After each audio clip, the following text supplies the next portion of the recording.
No, and nobody on the phone? Okay, thank you. Line item 1.4, looking for approval of the agenda. Councilman Hannan, Thank you, Mr. Mayor. I'd like to make a motion to approve the agenda as presented. I'll second that. we have a motion by Councilman Hannan, seconded by Councilman Mendoza. Please vote. What?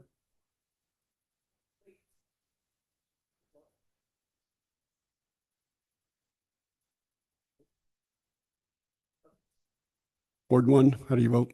Yes. Ward 2? Yes. Ward 4? Yes. Ward 5? Yes. Motion carries 4-0.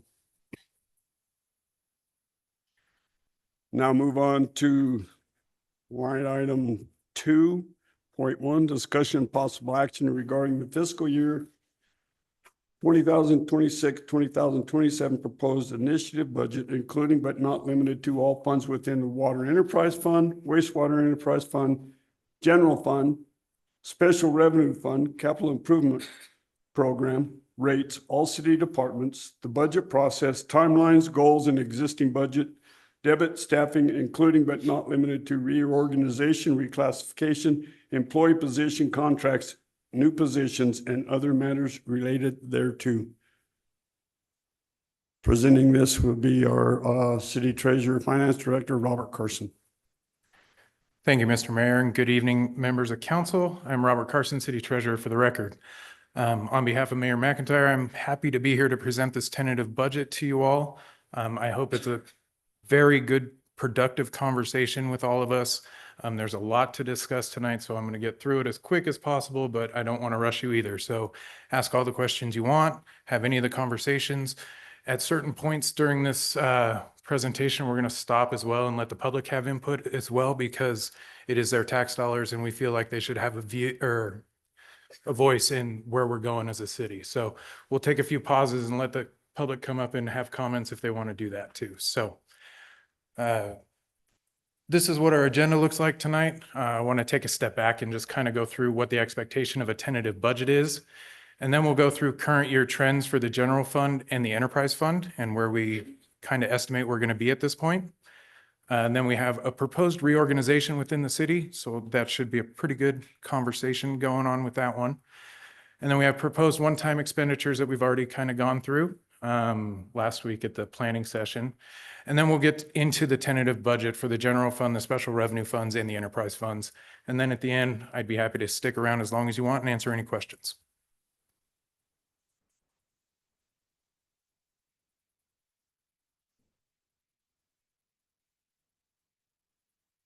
The remote does not seem to want to work.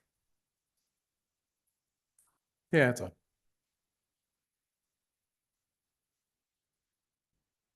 Yeah, can you just forward it?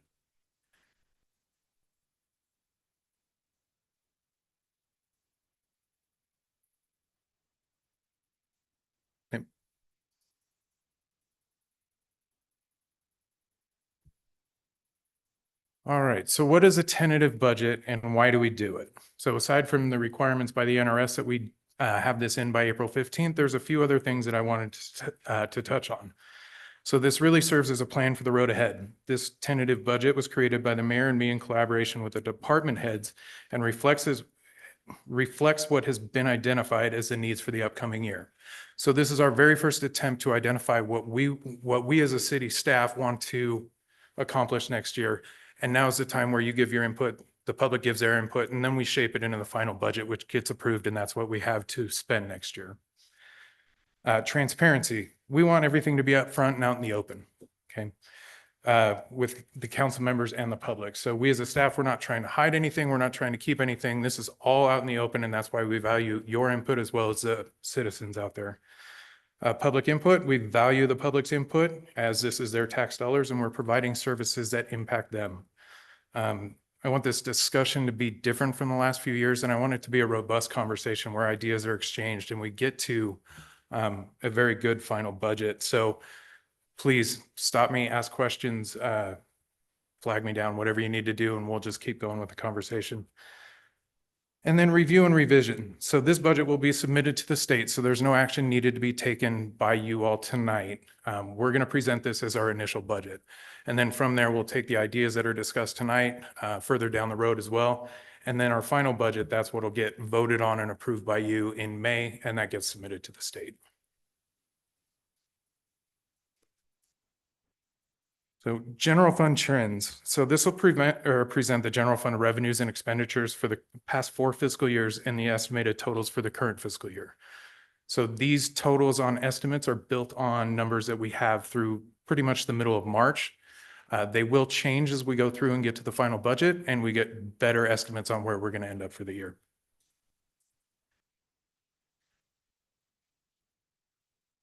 So this first slide shows the general fund revenues. It's broken out by major categories. So we have taxes, licenses, and permits and all that. And then the yellow line up top is the total revenues that we have. As you can see, it spiked in FY25. We had a lot of revenues. We're estimating it slightly lower for FY26, and we'll get into some of the details why on the next slide. So total revenues are estimated to be 5.6 lower than FY25 actuals. Taxes are estimated 4.4% higher than FY25, and those are property taxes. So the values are staying steady. We're getting more revenue. The more growth that comes in, we get more revenue from that. Licenses and permits. This one's estimated to be 9.6% lower than FY25. There's a few different reasons for this. So the biggest portion of this is franchise fees, and franchise fees are based on use. So our biggest portion of franchise fees is NV Energy. If we have a mild winter like the one that we had, the usage isn't as high during the winter months. If we have a very hot summer, people are running their air conditioners more, watering more, those types of things. So those values go up. So as of right now, it's more mild winter, so the revenues are coming in slightly lower. It's not a huge amount and it's not a huge variance, but they are coming in lower. The other portion of that are fees. So business license fees, planning fees, building fees, and those are just timing issues. So we can have a developer that comes in and plans for a community to be built, gets approved. It could be a year or two down the road before the shovel actually breaks ground. So that one's a timing issue, and we're kind of slow right now. I'm hoping it'll pick up as the construction season begins, but we'll keep an eye on it and we'll keep updating you. Investment earnings. So investment earnings are estimated to be almost 50% lower than FY25. That one is just the market. We budget bare bones on those. So we only budget $100,000. So if we're above, everything's great. If we're below, it's not anything that really impacts the budget. As the market changes, the interest rates are going down, the returns go down as well, but we're still estimating fairly close to $1 million in investment returns this year. Miscellaneous, these are just tiny little donations, random fees that we charge. So the estimated 44% lower is really not a big impact. I think it's maybe $100,000 that we'll get out of this. Plus last year we had 2 big donations. We had $100,000 from the Fernley Community Foundation for the CRRC, and we also had $300,000 donated for the CRRC from Lyon County. So that's the biggest variance in that, because we won't have those donations every one time.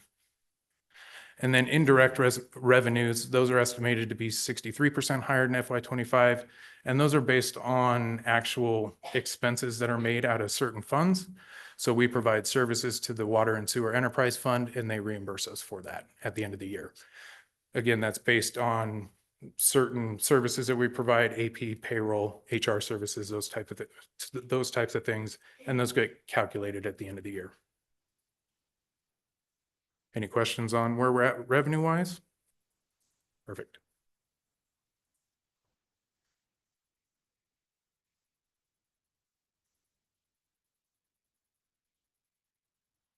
My clicker doesn't want to work again.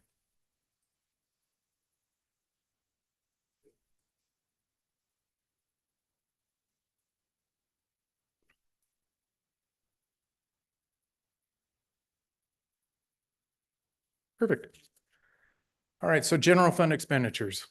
This is the same thing. It's broken down by major function. So we have general government, health, public works, culture and rec, judicial, and community development in those colored bars. And the yellow line is also the total expenditures that we have for the year. As you can see, they're up by a little over $1 million over the last year. And that's what we had budgeted for. So we had a lot of one-time expenditures budgeted in the current fiscal year, a lot of planning, a lot of fixed assets that we needed to buy, a lot of replacement vehicles.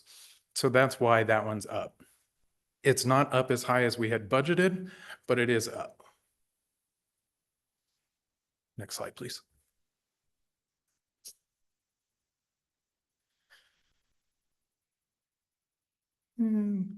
So again, the total expenditures are estimated to be about 25% higher. It's not quite as high as budgeted, so we're going to end up better than what we had budgeted, which is good news. For the general government, there's a lot of different factors that account for the 7% decrease. Most of it is the city manager vacancy that we had for this year. So we had all the savings from the salaries and benefits, and that's a couple $100,000 added up right there. Plus we had updated allocation percentages. So per our policy, certain departments have their salaries allocated over the general fund, the water fund, and the sewer fund based on services provided. So we update those every year based on the expenditures that are made. And so we update those. For the public works, they're estimated 37.8% higher than last year. The increase is caused mainly by a lot of one-time expenditures, and we're finishing up the corridor studies that we had budgeted a few years ago. So those expenses should be there. The judicial, the increases is mostly from salaries and benefits, and it's about 24.3% higher. If you remember, we had budgeted increases for that function last year.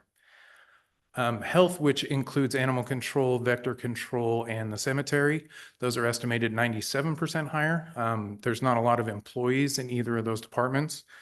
And so a lot of it is because of the animal control master plan, the cemetery master plan, and we had new vehicle and equipment purchases in that function this year. For Parks and Rec, we're estimating 25.5% higher than FY25, and the increase is entirely from estimated year-end costs and capital expenditures. So we're investing heavily in Parks and Rec. And then community development is estimated at 101.3% higher. This is from one-time expenditures from all the master plans that we had in planning, and then also the addition of the code enforcement department. So. Any questions on any of that so far? Sorry, Yes. do you need to call on me? Oh, go ahead. Okay, can you repeat the last one real fast, the community development? Yeah. Did you say that was parks? No, community development is planning, building, and code enforcement. So we had 4 master plan updates that we had out of planning. So we had the master plan itself, we had the CIP plan, the infrastructure plan, and then the South Area plan. So those are all one-time expenditures, plus the code enforcement department did not exist before this current year. So that all of those combined added to the increase. Okay, is that pretty normal to have that, like, be that far off? What do you mean by that far off? Estimated 101%, like higher than what we had planned on. Is it normal for it to be like that? In this case, yes, because we had $1 million budgeted just for the master plan updates, over $1 million budgeted for Right. those. And then the code enforcement department, that's 2 employees with salaries, benefits, plus all the startup costs to get them up and running. Okay, So thank you, it'll be much closer next year when we go through this. thank you.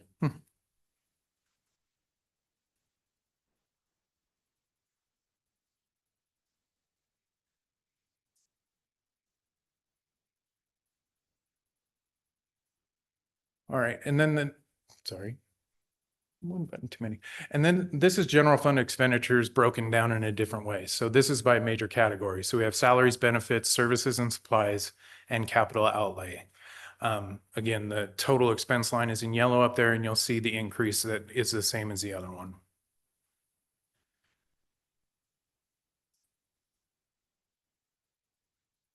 Can you go to the next one, please? Thank you.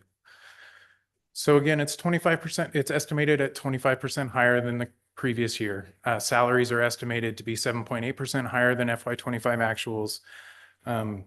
That's offset by vacancies that we have and also the budgeted increases that we did. So the step increases for the hourly staff, and then also cost of living and performance-based raises for the salaried staff.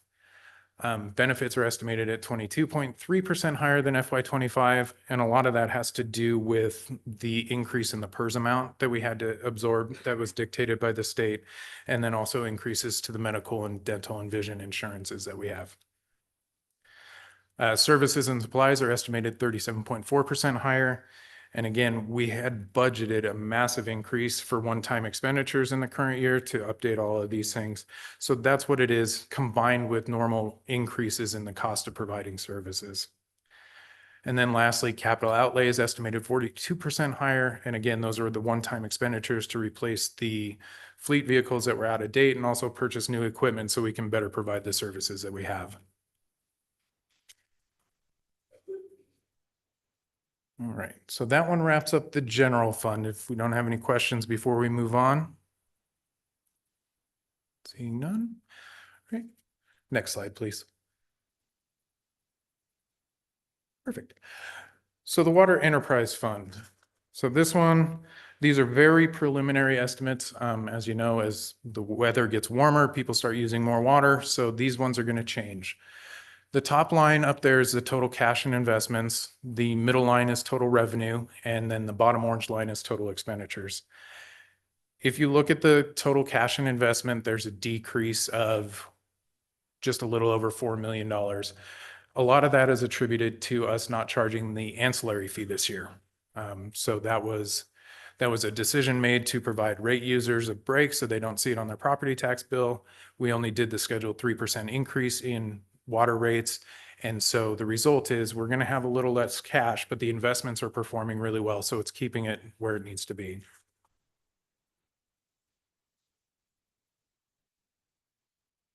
Thank you. So our total revenue line, our total revenues are estimated to be 32.9% lower than FY25 actuals. This number I expect to be much, much closer as we get towards the final budget, and those estimated numbers are there. Again, these are really, really preliminary through about the middle of March. So we're just working on what we have historically. I expect it to get much closer. But again, we're still going to be lower because we're not charging the ancillary fee, which is $4.2 million. Our total expenses are estimated at 14.9% higher than FY25. This is a result of additional positions that were approved in the budget, higher benefit costs, and then also the expenses of catching up on all the deferred maintenance that we did. So we're just spending more money to make sure the plant's running, which is a normal type thing. And then our ending net position, we budgeted a fairly flat increase, but we can estimate roughly $2 million plus increase in the net position for the water fund. So while we did take away the ancillary fee, the fund is still performing with revenues coming in higher than the expenses in that fund. And then cash and cash equivalents, that's estimated to be 8.8% lower than FY25. And I expect this to be higher as we get towards the end of the year and the cash starts coming in from the more usage that we have on this one.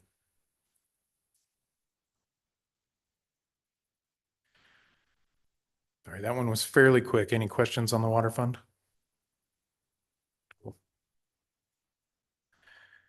So our sewer fund, this one and the water fund, they run very, very similar. We had the same goal in mind this current year to catch up on a lot of the deferred maintenance, especially out at the sewer fund or the sewer treatment plant. So again, the blue line is total cash and investments, and you can see a decrease of about $2 million. And then total revenues are keeping fairly flat, but there is a spike in expenses for the current year. And again, that's because we were trying to catch up on deferred maintenance.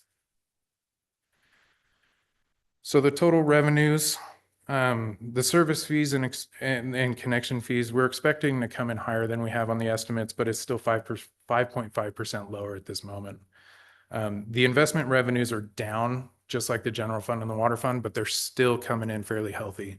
We're still getting very good returns on our investments. They're just not as high as they were when we were getting 6 or 7% returns. The increase in expenses, as I mentioned, catching up on deferred maintenance, and we also had additional positions in this fund, and then increased benefit costs as well. The ending net position, so we budgeted a fairly flat increase in net position, but we can expect pretty close to a $2 million increase with this one too when it all said and done. And then cash and cash equivalents estimated to be 6.7% lower. We did approve a lot of capital expenses as well, and that hits this cash line. So it's going to go down, and we knew that and we planned for that. So all in all, I think we're in a good position this current year. As we get more towards May and June, we'll have a really good idea where we're going to end up. And then when the actuals get here, we'll definitely present those to you as fast as we can. So these numbers that you're showing us right now are actually where we're at right now. They are estimated based on trends through the end of the year. We tend to estimate a little on the low side just to be cautious. The service fees and the connection fees and those types of things, those will go up as, again, the usage goes up or we have more projects started and people connecting to our services. So they are estimated through the end of the year, but I expect them to go up.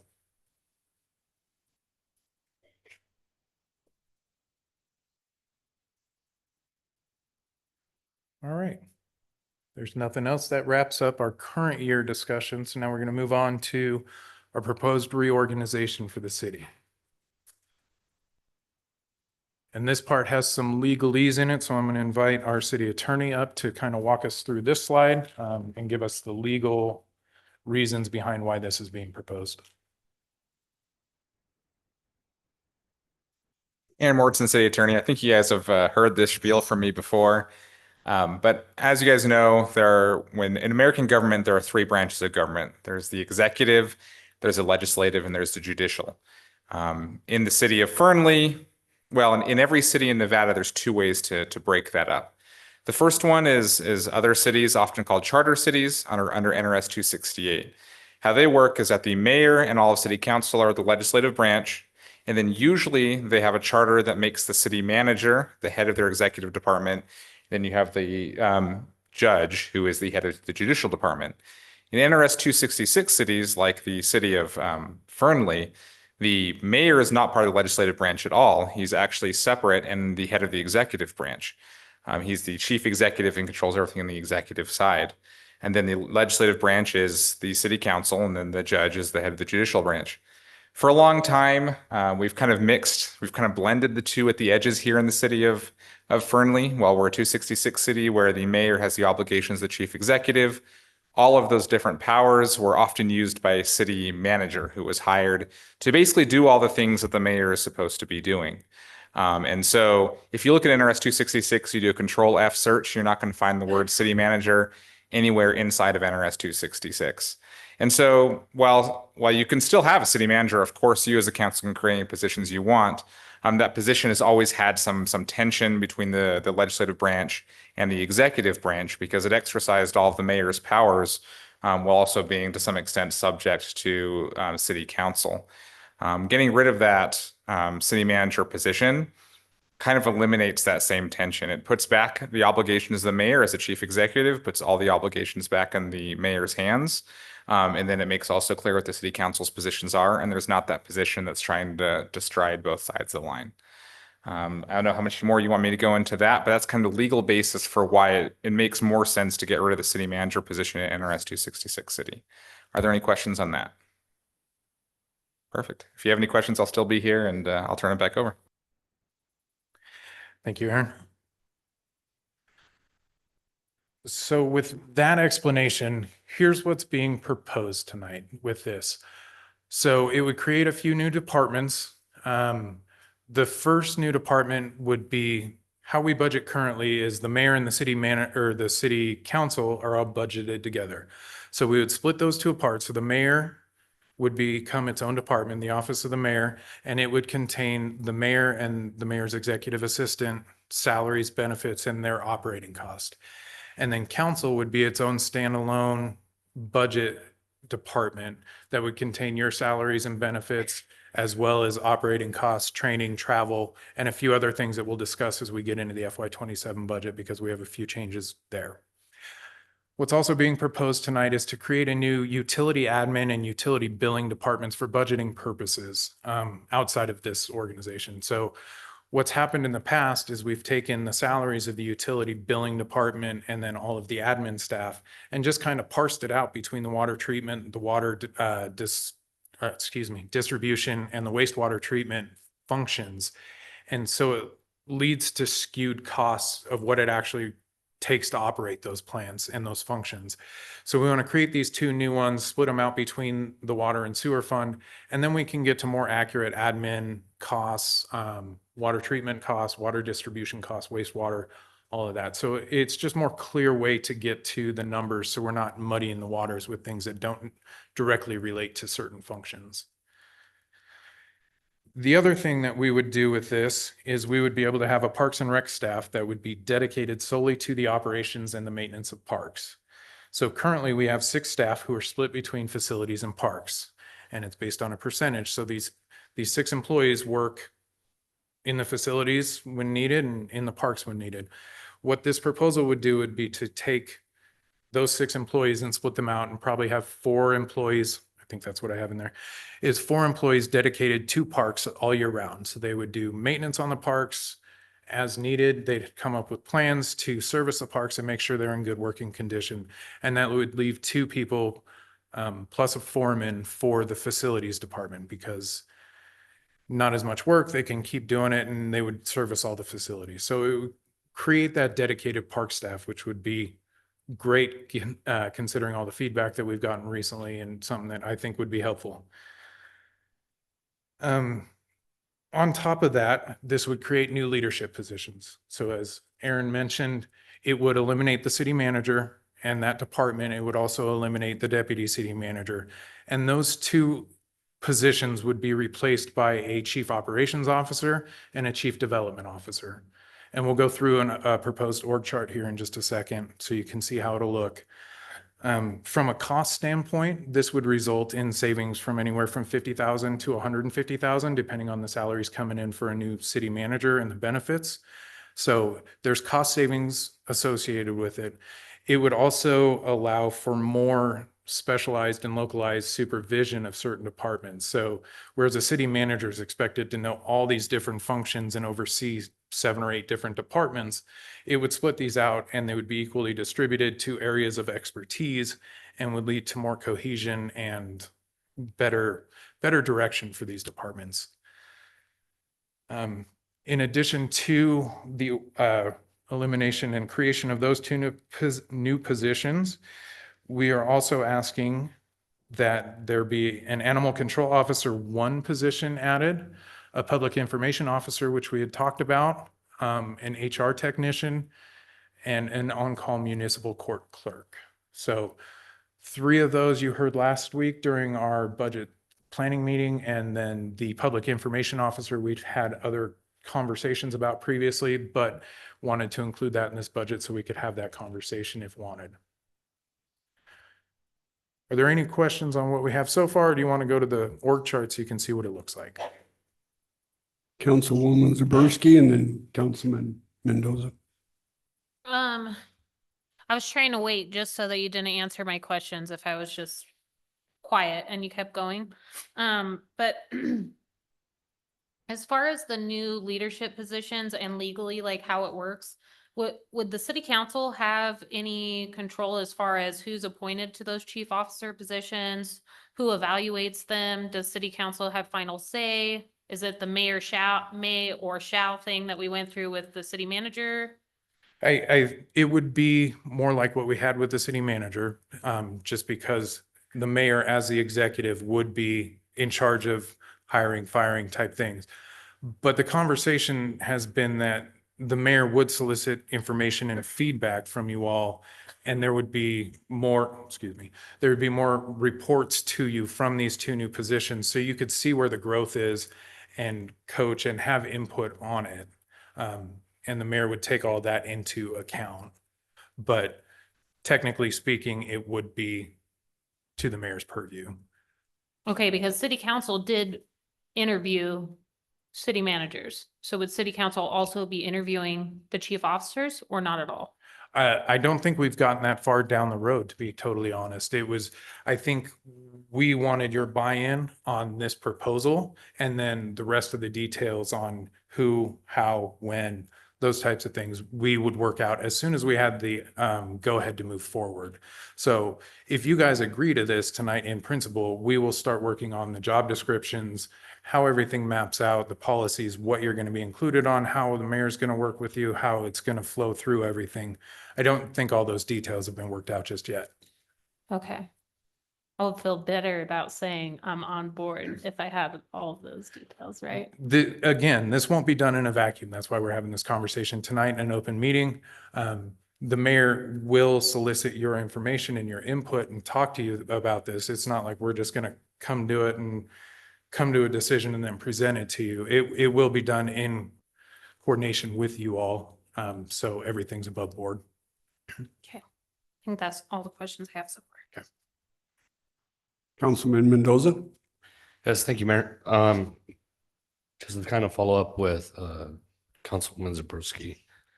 I also would like to know the details of how this is going to be executed and what the council's role is going to exactly be with choosing these two positions. Is this the meeting that we get into those details and start hashing those out, or do we do a public workshop to start working towards this? Because I too would like to know all the details prior to saying, yes, I'm on board as well. Sure. I think this is not the meeting for that. I think we could have a follow-up meeting in a couple of weeks, later this month, however you guys wanted to do it. Just because this is the budget meeting. And Correct. so if you guys are not on board with even pursuing this, then our final budget looks completely different than what we have prepared here. So it's going to be a lot of extra work to get to that final budget. So I think we just wanted to get the buy-in and assure you that we're going to work with you if you guys are on board with this. And you guys will have a say, you guys will have, input to their performance and those types of things. As far as the details go, we haven't worked all that out just yet. So if we say we're on board, that's not saying we actually approve it. Right. Everything, if you say you're on board, then we're going to move forward with this. And this will be as part of the final budget that gets presented at the end of May. And that approval of the budget will trigger this to go into effect on July 1st.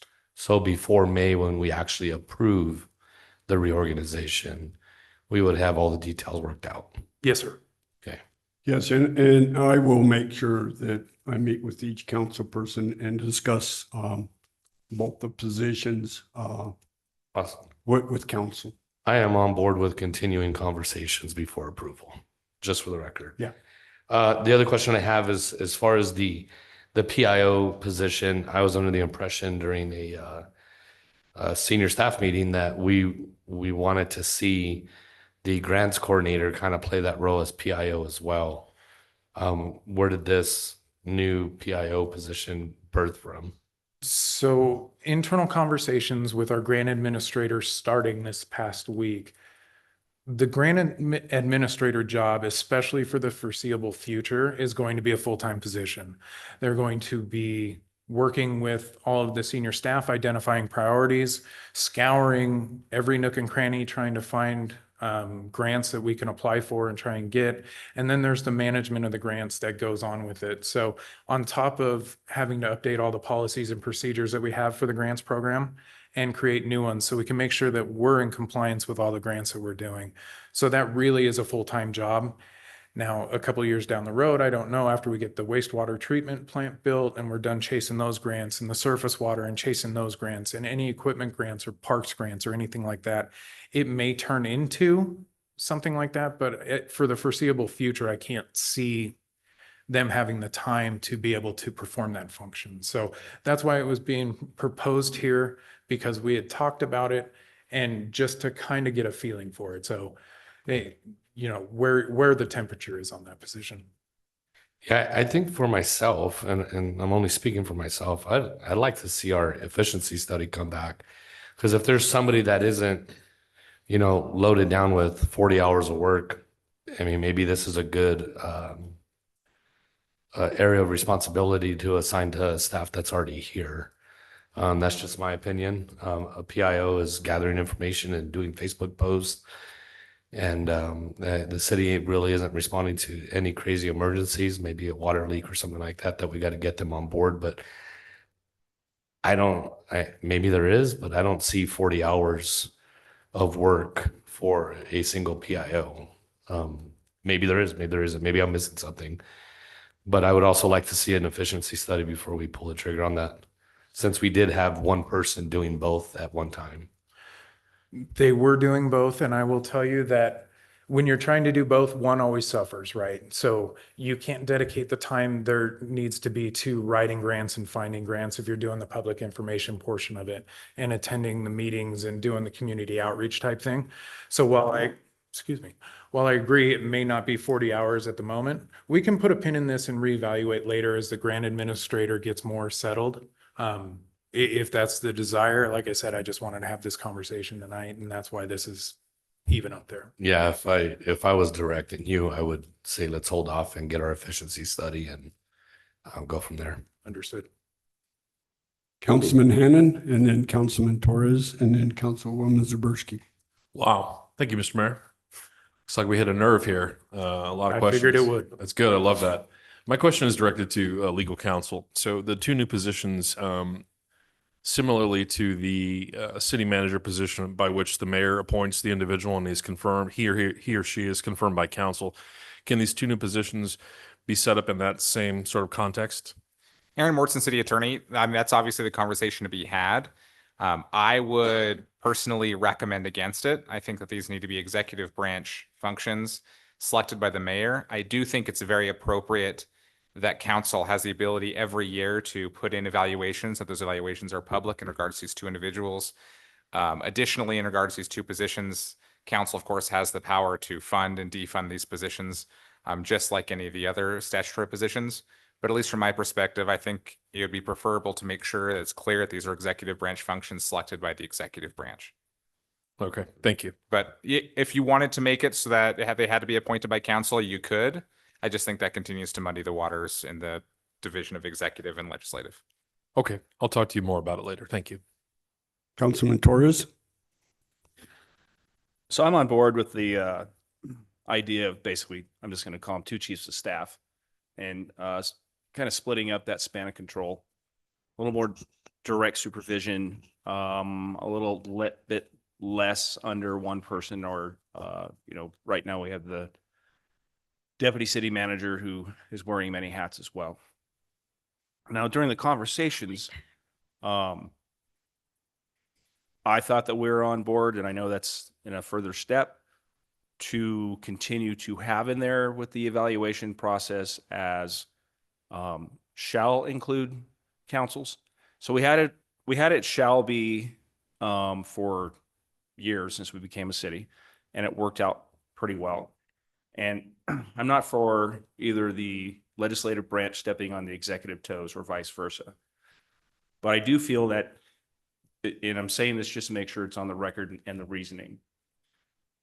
When we had questions to address the former city manager at 6 months and it was shut down, and at 12 months and it was shut down, and then it was the mess that it was at 18 months, I feel by having those conversations and having council included in that, either could have possibly pushed things a different way, but certainly would have saved several hundreds of thousands of dollars.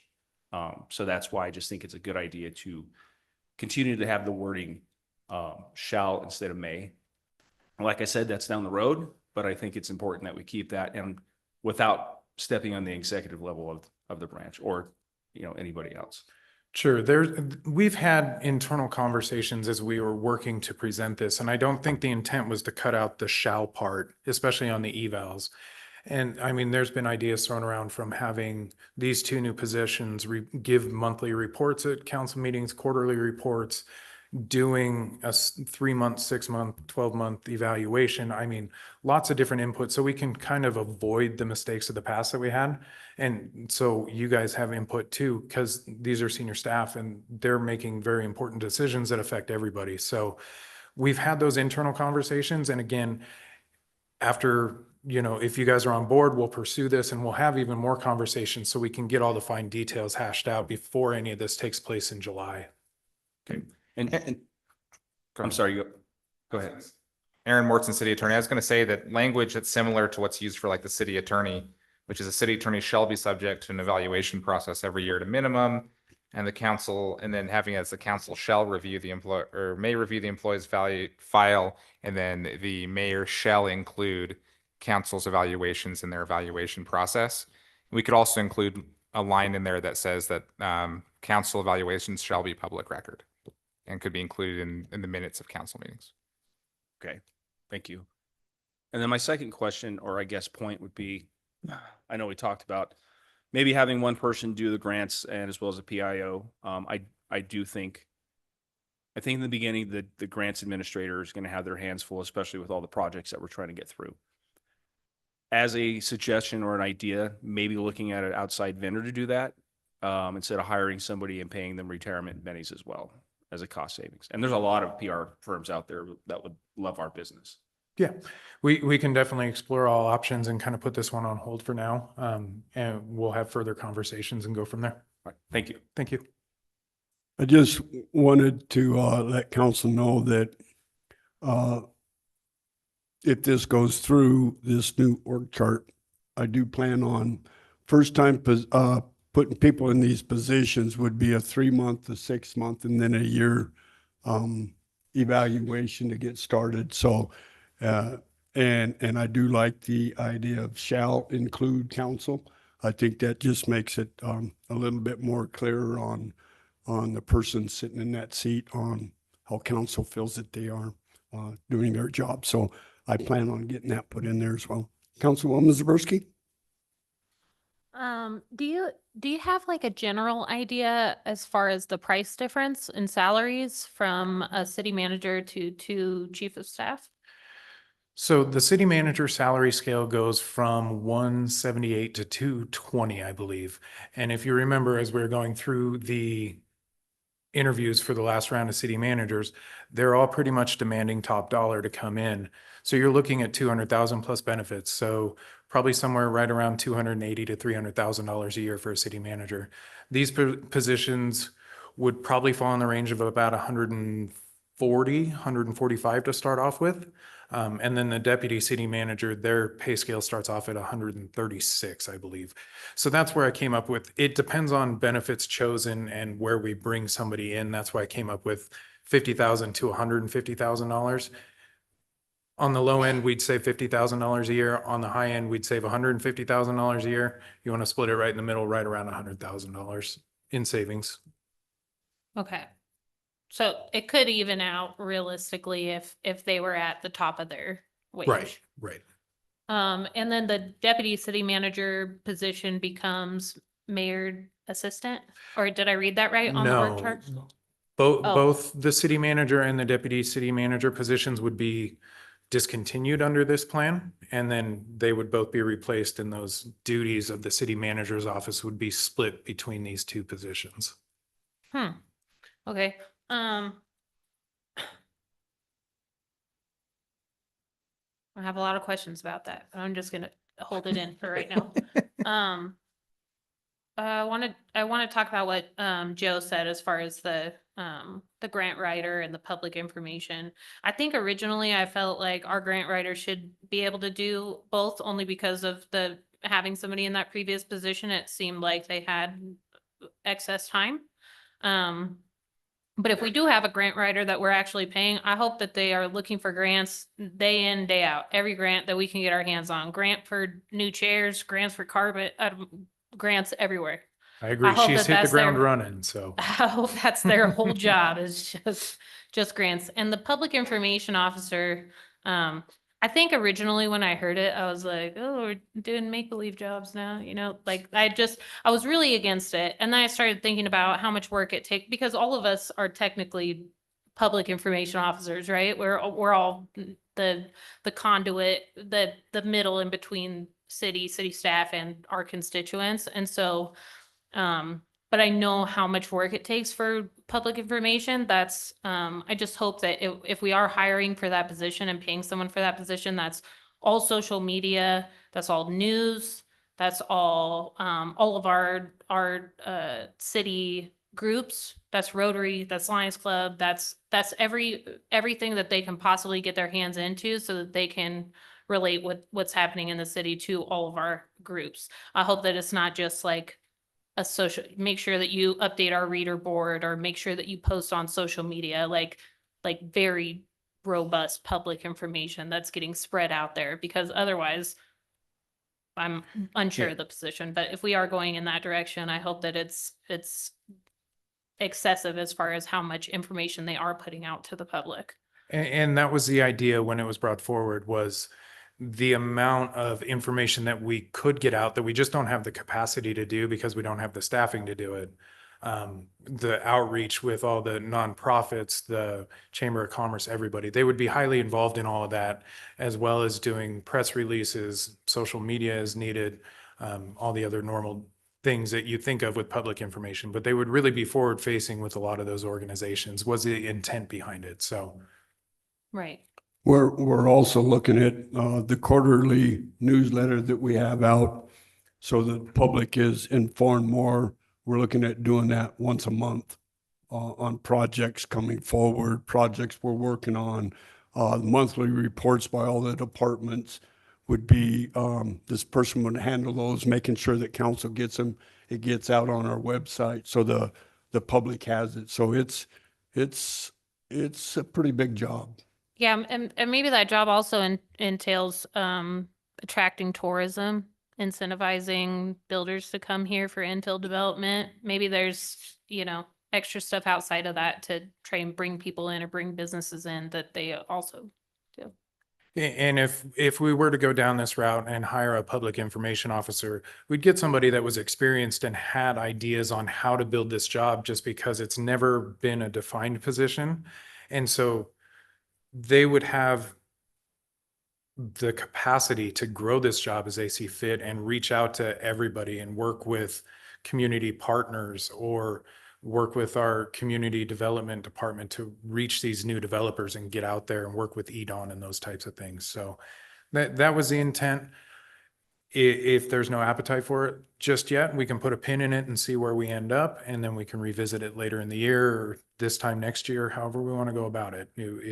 Just one of those things that was identified as a potential need and a benefit for the city. So.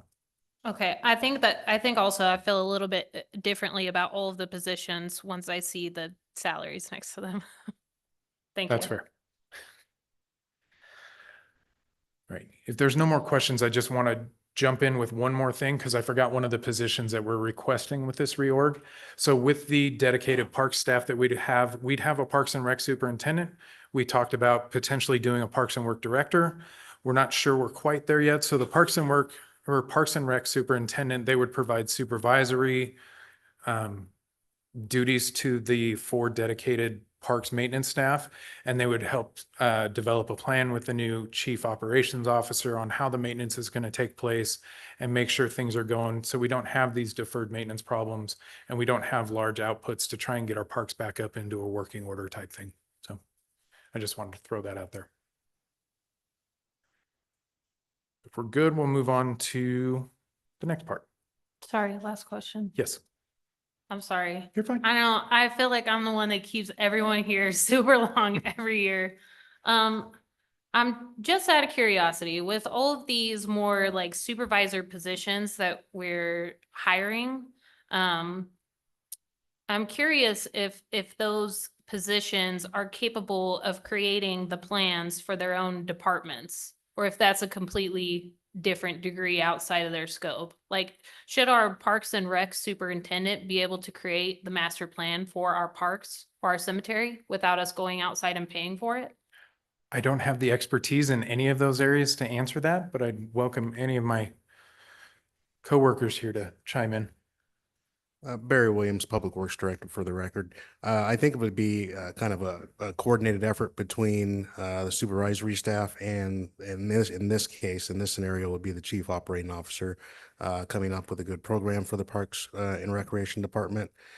So there will always be some type of outsourcing, but I think there would be a lot less of it with this picture, the way it's being presented. It's just going to take coordination between the Chief Operations Officer and the supervisory staff that are in as well, the employees as well. So coming up with a good program and working with our outside stakeholders and moving forward from there. Thank you. I feel like I would feel better about all of the very leadership positions if we're able to handle some of our own stuff in-house. I think we've seen that with the addition of a lot of the positions that we've done in the current year. And that'll be part of my next quarterly update is updates on some of those expenses. So we talked about the capacity in the enterprise funds when we're adding engineers and those types of things and the SCADA specialists and the electrician. And if it would really save us money, I can tell you our outsourcing on those types of services are way down. So the total cost is there, but we're not outsourcing as much because we have the in-house expertise to do it. And that would be the goal with all the supervisory positions. And that's why we're going to dedicate them to certain roles, whereas now they're kind of blended. So they don't have the capacity to do that. But if we make them dedicated, then they'll definitely have more time and ability to do those things. Thank you. Councilman Mendoza, did you have a question? Lydia had hers light on first. Oh, Lydia Altick, acting city manager. I was just going to add to that, that it kind of also depends on what state the current plan is in, how it was left. Like it's for instance, our strategic plan is a kind of plan that was made to be able to keep adding on to. So, and also the person that you hire in that supervisory position, are they someone that has done things like that before? So other things to think about. Councilman Mendoza? Yes, I do have a question. Were we able to figure out, we're talking about money and using resources efficiently and stuff like that. Were we able to figure out that electrician we hired in one department is able to go and perform work in other departments? Because I know that was an issue a few months ago. And are we utilizing him throughout the city when he's not busy with his primary functions? There is a way. I don't think we've worked out the way. And I apologize. I've been busy trying to get this together. It's time consuming. We will explore that further. Whether it's an interfund billing type thing where he just tracks his hours and we charge in between the funds for it. I'm pretty sure that's going to be all above board, but I'll have a better answer for you. Okay, yeah, because I know some departments are frustrated that they weren't able to get the help they needed. Sure. And had to subcontract out, even though we had an electrician at the yard, so. The other question I have is, were we gonna ask for public input on this? Yeah, I was going to go through the next couple of slides and then I was Okay. going to grab the public input. I felt like we were getting done, so I just wanted to make sure we did. the Almost public- there. All right, so we'll move on.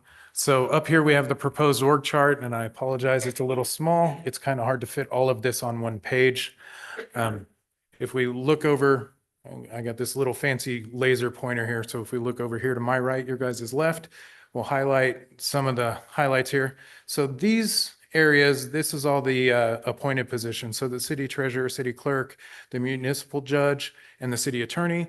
There's no major changes to that outside of moving the grant administrator over under finance for different supervision. The biggest change you'll see, sorry, wrong button, is this is where the chiefs come in and the lines that follow through. So this is the chief development officer. They would oversee planning, building, and the city engineer. And then the chief operations officer would oversee public works. There's the new proposed park superintendent and then the utilities department. So I do have some more specialized slides here in just a second. That'll be a little easier to read. So this is how the chief operations department would break down if we were to move forward with this position. So the public works director, there's no change in that. They would oversee. The difference would be the dedicated park staff with the new park superintendent, and then the 4 workers dedicated to parks.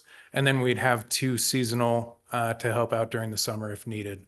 And then the utility director, as you can see, it looks a little bit different. We have the utility engineering manager and that administrative side off to the left, the water treatment plant, the water distribution function, and then the wastewater function in there, and then utility billing also. And those ones are just, again, to capture those costs properly. So we're not inflating how much it costs to actually run the plant.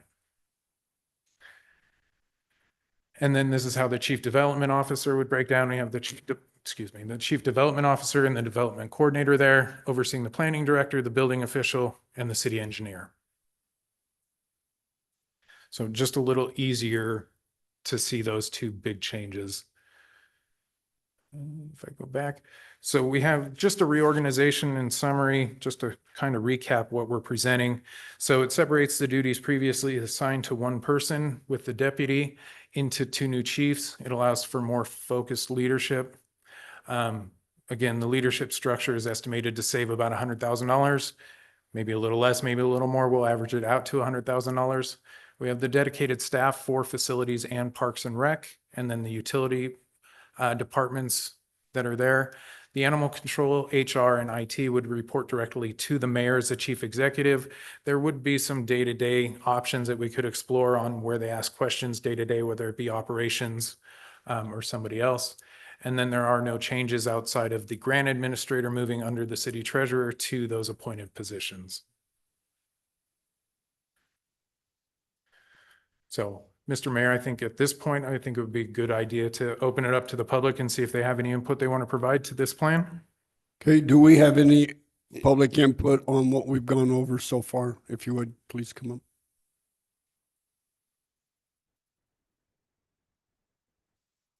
Don't start yet, because I have a question. Is it 3 minutes, or do we just ask our questions? I have a bunch of them. So what I'm seeing right now is there's 13 million in revenue and 14 million in expenditures based on that graph. So that's one. The other is, how long can the enterprise funds go before we are higher in expense than income if the investments stay flat? Because it looks like we're decreasing a little and we're going to be pretty even with the income and the expense. And that's kind of scary if there's an emergency that needs to be taken care of. This is another one that's been bugging me. First, how many vehicles does the city have? How many of those vehicles are driven back and forth from homes to the city building? And of those, how many are on call at any given time?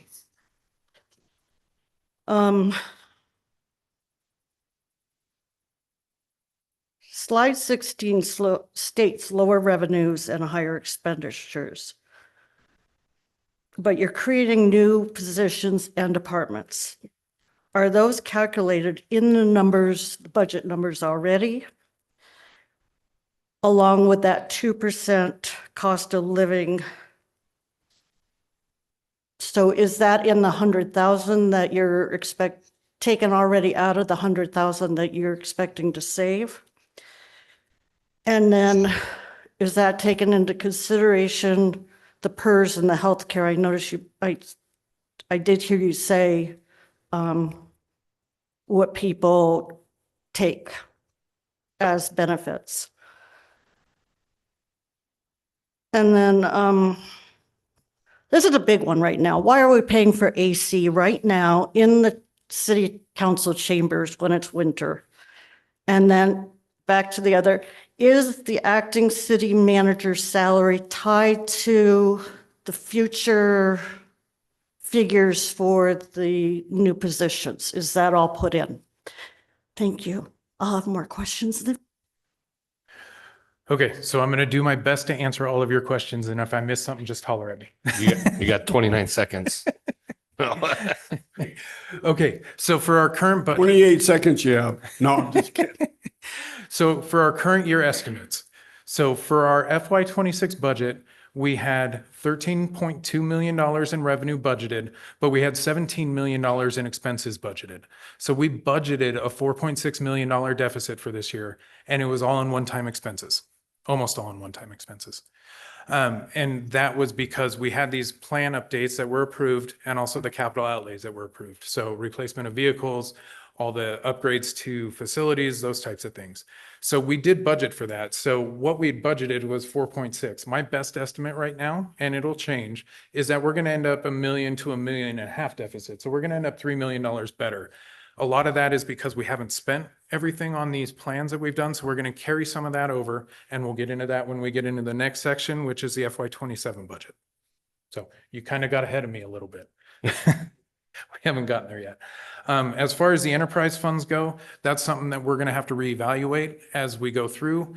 If you remember before the end of the calendar year, we heard a presentation from a water rate consultant or a fee consultant, and they suggested increases to the fees. Council decided to stick with the 3% that was already there. We're going to have to reevaluate as we get into more of these capital expenditures, whether we want to bond, whether we want to raise fees to cover these types of things, whether there's grants available. That's going to be an ongoing conversation on how we handle that, because as we get into these capital expenditures or expenses in those funds, the cash reserves are going to drop. As of right now, we have 40 some odd million dollars in the water fund and 20 some odd million dollars in the sewer fund. So there is cash in case of an emergency right now. It will draw down as we keep doing these things. So we'll have to keep looking at it. The vehicles and who's on call and those types of things, that's going to be a separate conversation because I don't have that information off the top of my head. As far as the vehicles go, I can bring that information back at a later time. And then the other parts with, oh, that one I have no control over. So the Okay. AC in the building, and then the salaries, so these changes that we're proposing in this reorganization, the new salaries are included. The salaries for the eliminated positions are not included. So the savings that are there are based on the 2% increases that we would do next year. So you So- have savings from Yes. that. So those two positions going away and these new positions being added, we'd have those $100,000 savings. And those are based on what we're proposing for next year's salaries. Any other public input? Okay. Can I answer Tammy's question? The AC, I pay taxes too, and I was hot, so I turned the AC on. Okay. It's really hot up here on this dais, I'll tell you that.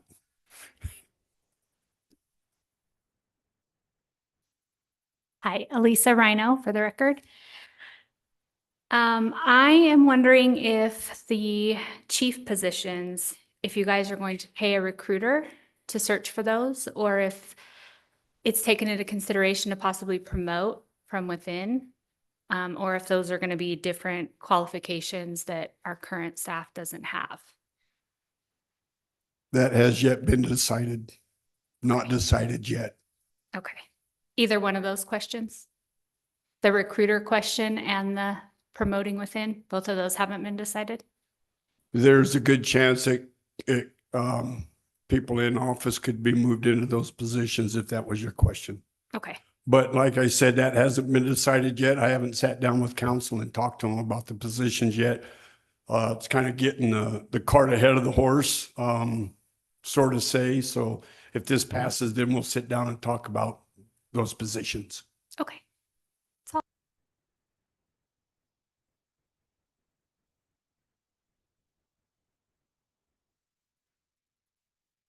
Okay. Any further conversation on the reorganization or where we're at currently? Is there anybody on Zoom for a question? Okay, yep. Oh, yep. There are no questions. Okay, go ahead. Okay, look at this. We're flying right through it. I thought it was going to take much longer to get through that section. I said that section. We're done with that section. All right. All right, so now we move on to what's being proposed for next year. So this is a tentative budget creation. And I just want to point out a few things before we get into the numbers. So this budget is created with many different assumptions, and it's intended to be the starting point in the conversation to where we're headed next year. We do use some guiding principles, and some of these things are decided for us. So some of the budget amounts come from outside agencies, and we have no say. We just have to use them. So our property tax numbers, those come from the state, as well as our C-tax and our motor vehicle taxes. We also have some money that is contributed by Lyon County, and they give us those numbers. They haven't changed in years, and I don't expect them to, but we have no say in those ones. Our licenses and fees are budgeted conservatively. So if we think we're going to have an extra cold winter, the Farmer's Almanac says, yeah, you're going to be below freezing for 3 months. We're not going to bump up our budget for our franchise fees just based on that one. We tend to keep it conservative, so it's not a huge swing either way. So if the timing of development doesn't come in that year and it's going to hit next year, we're not out $2 million and we're underwater on that year's budget.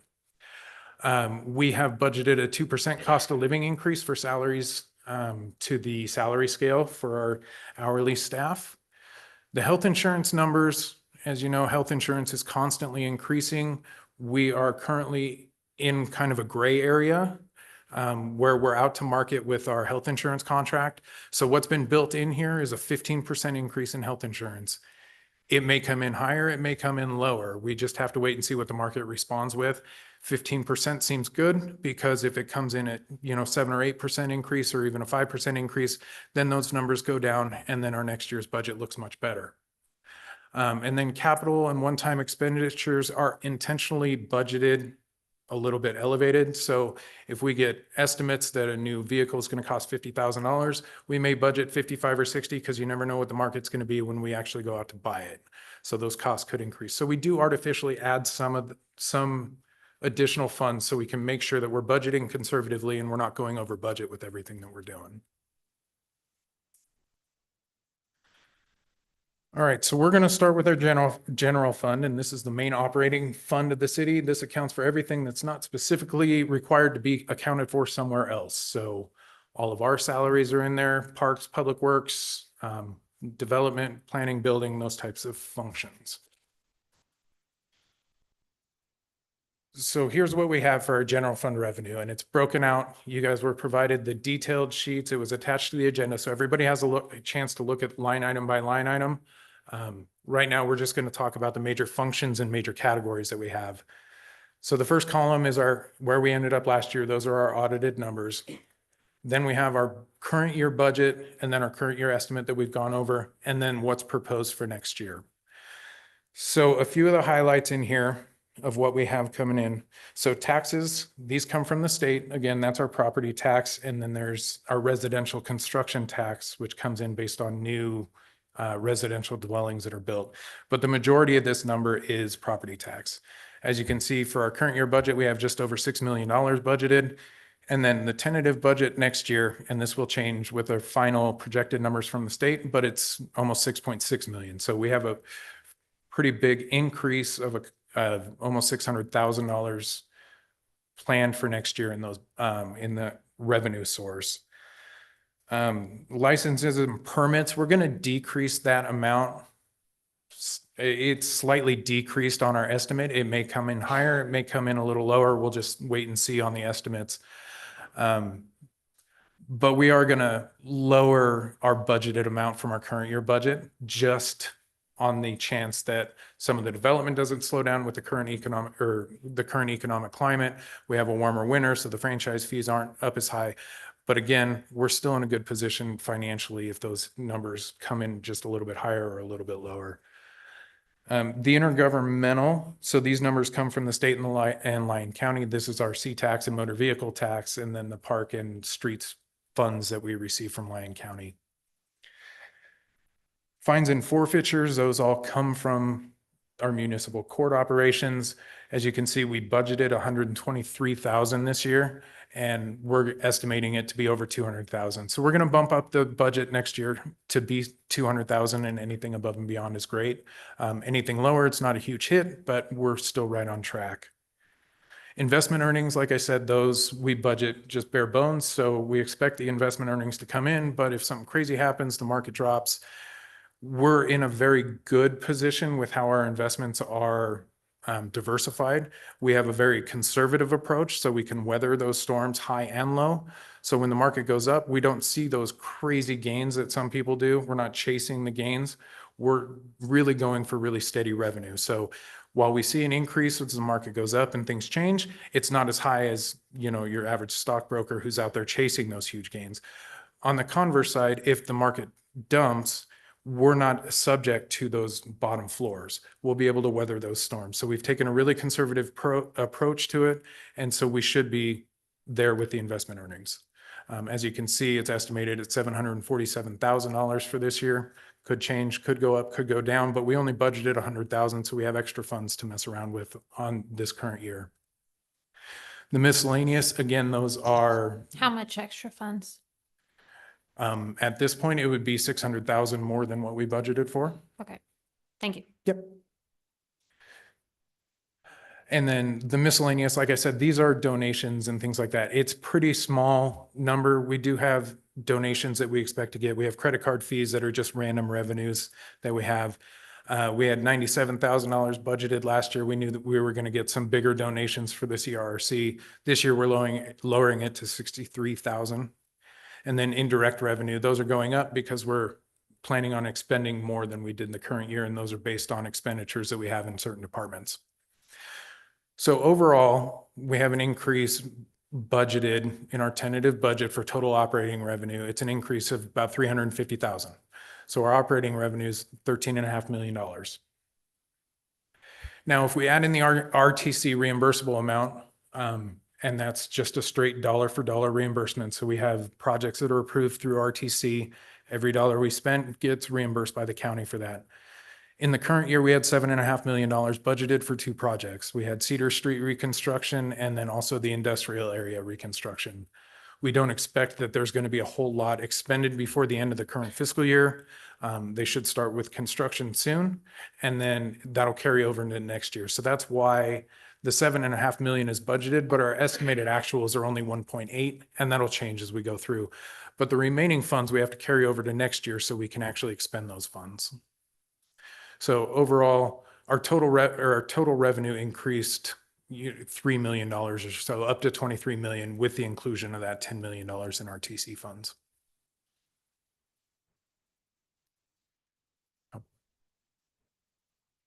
Questions on that slide?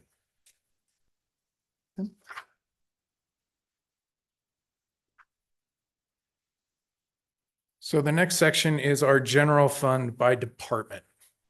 This is very similar to what you see during our quarterly updates. It's just year-to-date totals. Again, it's the FY25 actuals, our current year budget, our current year estimate, and then what we're proposing. You can see in the top line, the mayor line is brand new. So there's nothing in previous years or the current year. What we're proposing is the $204,000 for the mayor. And again, that's the mayor, the executive assistants, salaries and benefits, and their operating. Council, it looks higher, and we'll go through some of the highlights of those and what's being proposed. Next slide, maybe. In a couple of slides, we'll get to what some of the highlights that are being proposed in there. So, but council will only include your guys' salaries and your operating type expenses in there. The city manager, you can see is 0 because that department would go away as well as those positions. And then the new chief positions would be absorbed and split out between the different function or the different departments that they're overseeing. So their salaries are absorbed there because they won't have their own departments. They're overseeing 3 different ones, and it's just the one chief. So their salaries and their expenses will be split out between those different departments. Make sense? Okay. No, I'm confused by that. Sorry, you That's must okay. have seen my face. That's why you looked straight at me I and did. said, "I'm confused." Yes. Yeah. Okay, so the salaries of, say, the chief operations officer, they wouldn't have their own department because it's just the one person. So if we wanted to, we could create a chief operations officer department and capture their salaries and their expenses. But what they're doing relates to public works, parks, and utilities. So what we would do would take their costs and split those based on a percentage, which will come back to you and you'll see as part of the final budget. We would take all those costs and split them out between those portions that they're supervising. Same thing with development. Their salaries and any of their expenses, office supplies, new equipment, anything like that would be split out between building, planning, and code enforcement because they're really helping with those functions. So until we get to a point where we can build on those and have more people working directly in chief operations, it just makes sense. Instead of having another department, we can split those out into the areas that they're supervising. Okay. I understand. I'm picturing pulling money from all these different places to provide this salary for this one person because they're wearing so many hats.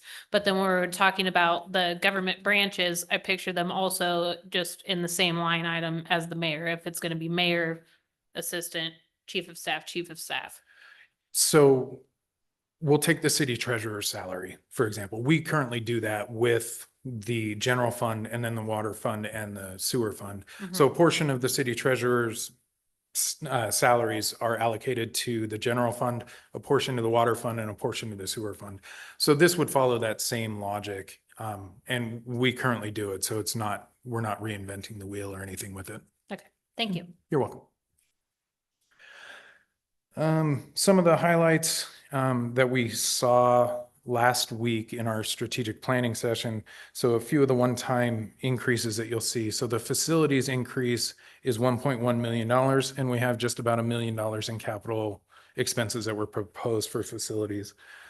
Streets, while it may not look like it, it looks fairly flat from what we had estimated. We had 458,000 in capital expenses proposed. Parks and Rec, you'll see Parks is up about 800,000 over the current year budget. And that in that one, we have $1.7 million proposed in capital expenses for park improvements and things like that. So most of these you saw, there are some smaller ones, $10,000, $20,000 that qualify as capital expenses that didn't come to you, but those are all rolled up into these totals. And then again, so with that one, we have $19 million proposed for operating expenditures. The RTC reimbursable expenditure, that one matches what we have for the revenue. And I apologize, in the estimated, we had a late thing come through and I didn't catch it. So the revenues and expenses don't match, but I guarantee by the end of the year they will. But we do have $10 million budgeted for the expense to match the $10 million revenue for next year. And then other sources and uses, what that is our contingency fund. So per state law, we're allowed to budget up to 3% of total expenditures, less capital outlay. And that's just in case of an emergency. So something comes up, we have a $400,000 bill that we need to pay that we didn't budget for. We'll bring it to council, you guys vote on it, and it comes out of there. So our total expenditures that are proposed for next year are $30.2 million. Mainly because of these capital expenditures that we have in the RTC.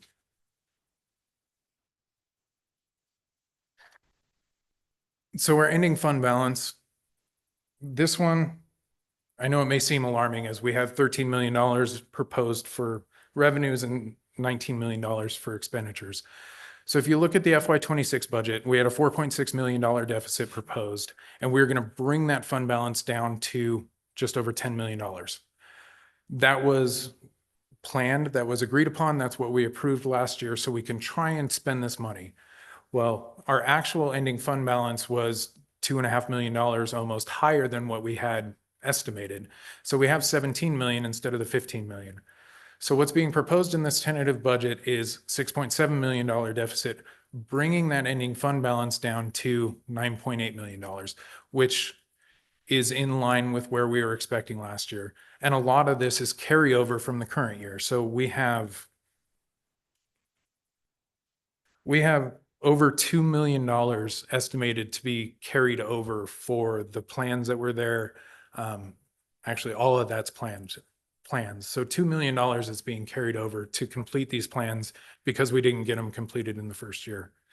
And then we have $3.5 million in capital expenses proposed between the parks, streets, facilities. And then we also have some non-capital maintenance of $365,000. So in total, those one-time expenses total just below $6 million. It's $5.9 million. So almost all of that deficit is made up of those purchases that are one time. So they're not ongoing.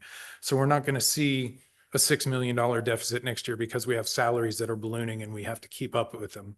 These are all one-time proposed expenditures. So you will not see this next year because these plans should be done within the next fiscal year, and all the capital purchases, again, we estimate high, so they come in lower. Some of the projects that we decide we're not going to do. We've already heard that some of the capital purchases have been pulled back, so that number is going to be lower on the final budget. So I know it looks scary and it looks like we're in a really bad position, but this is a planned thing that we're doing. And a lot of it stems from what we agreed to last year. So I'd be happy to answer any questions that we have or quell any fears that we have about that one. Councilman Hannon and Councilwoman Zaborski. Thank you, Mr. Mayor. Thank you, Mr. Carson. How are we doing on the CRRC reimbursements?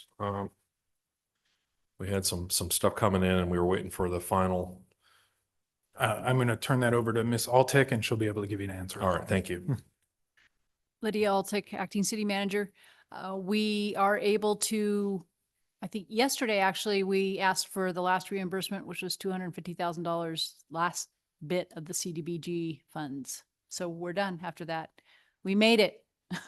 It was chasing down some contractors, and Core was really helpful in finally getting that done. Okay, and the amount that we allocated, how much of that did we spend for the last fiscal year? Well, I should say 25, 26. Sorry to get, I don't know. Give me just a second. I Sorry can about grab that. one. So in 25, 26, there's not a lot of expenditures. It was, I do not think it's gone up since the last time we discussed it. I want to say it was around 500,000 that we talked about last time. Right.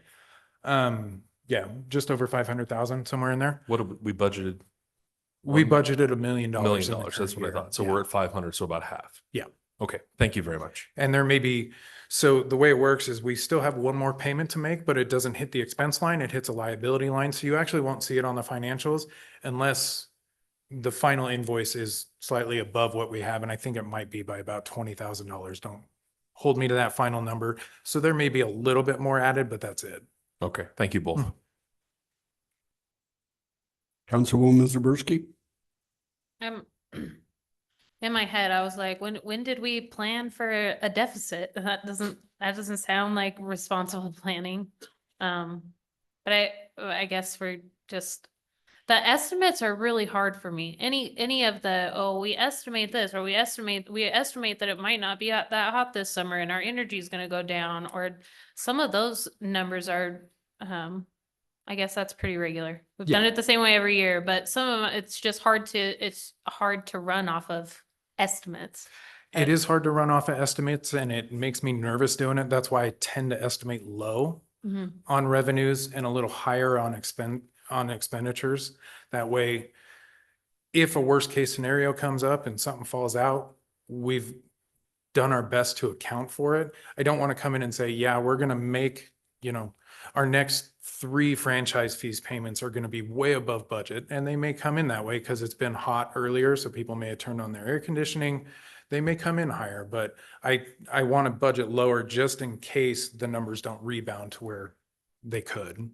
Okay. The other question I had was for the contingency. So do you Yes. have the exact amount that we have in the contingency? So in the current year, we budgeted just about 731,000. Like I said, it's 3% of total expenditures, less capital outlay.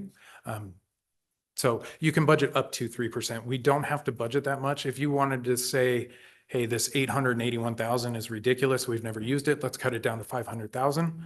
Lots of people do that. We've historically budgeted that full 3% just in case we need it.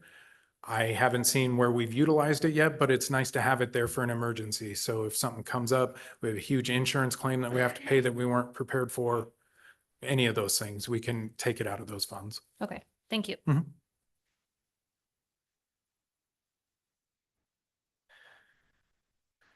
And then the other thing I wanted to mention and float as an idea, and we can have further conversations, but I wanted to bring this up. Our fund balance policy for the general fund requires us to have a 15%, at least 15% fund balance of unrestricted fund balance. So with that, we're at well above that. We're at 75%. What potentially could be done is taking some of this fund balance and transferring it into our capital projects fund, which hasn't been utilized. So there's benefits to that. It acts as kind of a savings plan for different, much larger capital projects that we'd have, and it would earn interest on it with all the investments. It would also restrict those funds solely for capital projects. So any park overhauls that we wanted to do, we could fund out of that. And the money's still there. The fund balance in our general fund is still above our levels that we want, and we still have the operating capacity to continue to operate. So just an idea to utilize those funds and to restrict them for any plans that we may have in the future. I don't know your thoughts and feelings on it. If we wanted to include it in the final budget, we could. I'm just throwing it out there as another idea as part of this conversation. Councilman Torres and Councilman Hannan? Thank you, Mr. Mayor. Could you give us just an overview of what projects would qualify for that, please? Yeah, for anything like that, it would be any capital project. We could even do capital purchases out of it. It's just legally restricted for the acquisition or construction of capital assets. So again, the conversation was potentially doing turf at the out-of-town park for the ball fields to help extend the life. We could take money and put that in there and legally restrict it and have an ongoing fund to do that, one park at a time, if that's what we chose. That one would definitely qualify for it.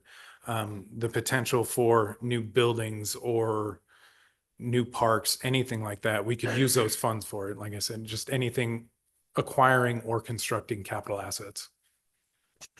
Thank you. Mhm. I'm a fan.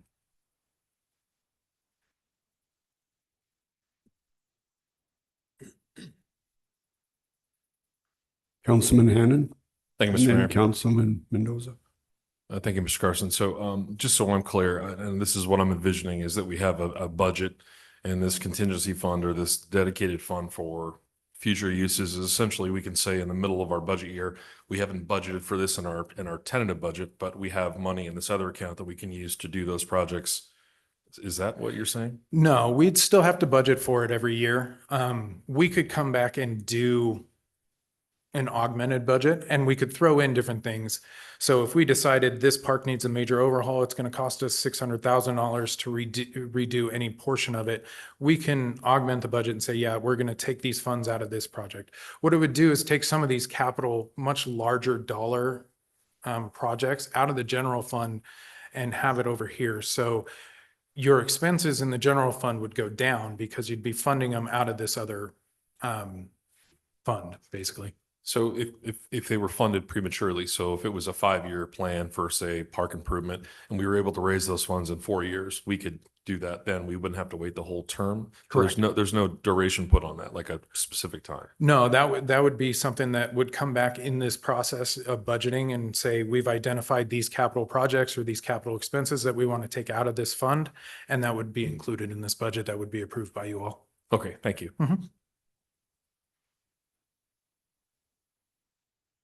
Councilman Mendoza? Yes. So those funds, when we move them to that capital improvement fund, the funds get tied up for capital improvements only, correct? That's correct, yeah. But if we keep it in the contingency, we can move those funds pretty much anywhere we want throughout the year if we needed to Well- include the capital improvements. Yeah, so they wouldn't be included in contingency. They'd be sitting in that ending fund balance number. Okay. And so if we wanted to utilize them, we'd have to do the same process. It would be an augmented budget. We'd come back and say, we've had this unexpected expense. We need to take it out of here. We need to move some stuff around.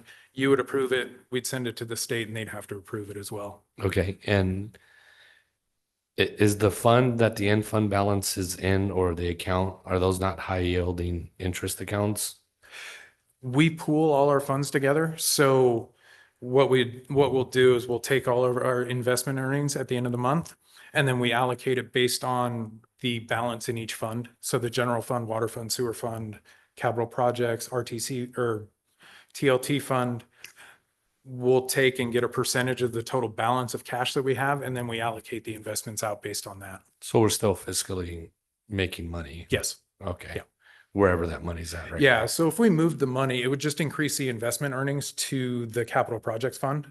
And so they would earn higher because it's got a higher percentage of our pooled cash balance. I see. Thank you. You're welcome.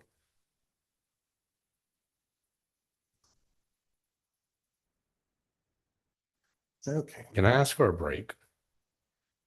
Please? Can I get through one more slide real quick? You very fast. I'll do I it gotta very switch. fast.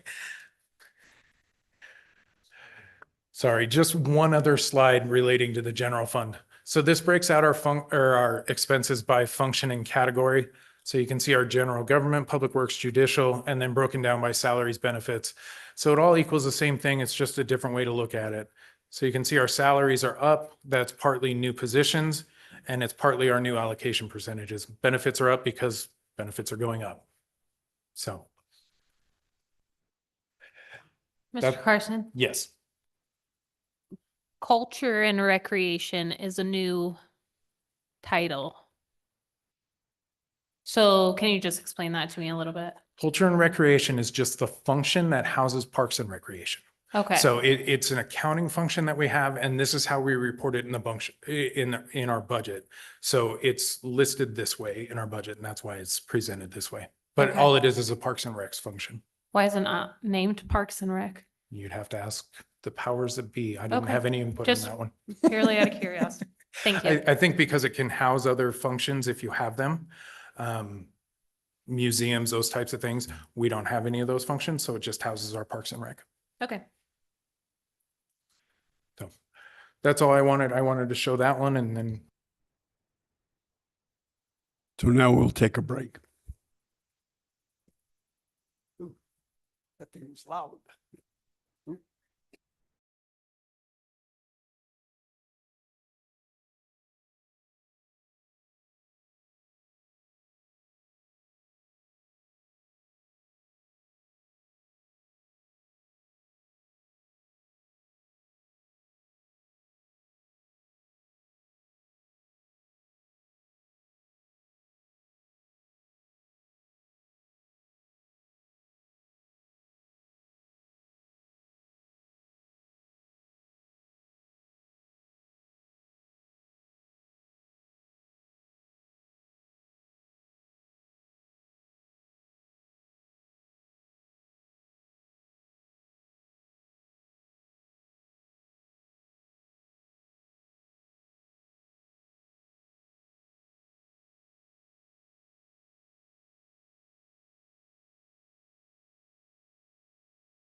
Okay, this meeting will presume. City Treasurer Robert Carson.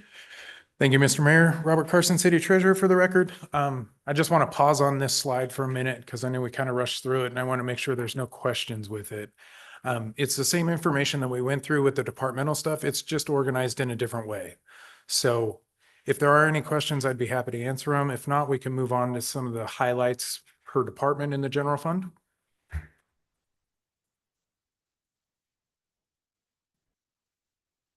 I think maybe comment / question. Have at it.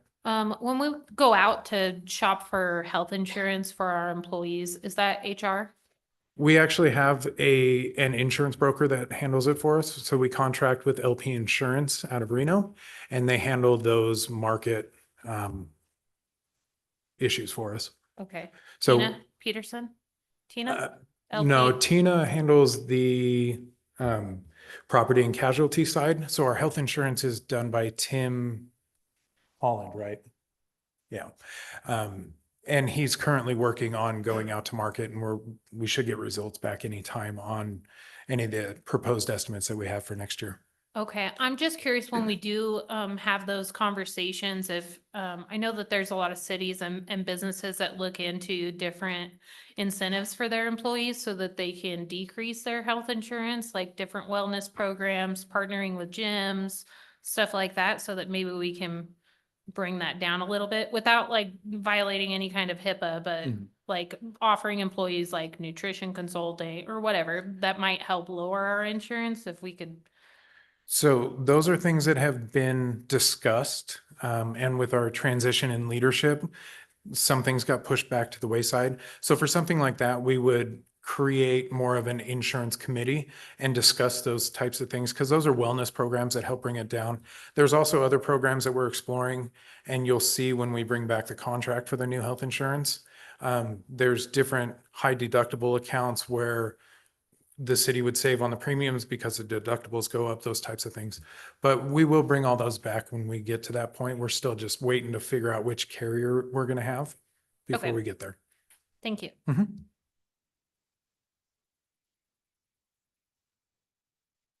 Okay. So if there's nothing else, then we'll go on to the next slide. Sorry, can you hit the next slide, please? This remote's not working again. Thank you. So just some departmental highlights to point out, and we'll go through with most of the highlights. If it's not listed here, there's no material changes proposed to their budget, or there were no capital outlays discussed at last week's planning session. So the mayor, again, is a new department. It's got the mayor and the executive assistant salaries. The council budget seems inflated over prior years with these three different items attached. So there's 150,000 for the efficiency study that was requested by Councilman Mendoza.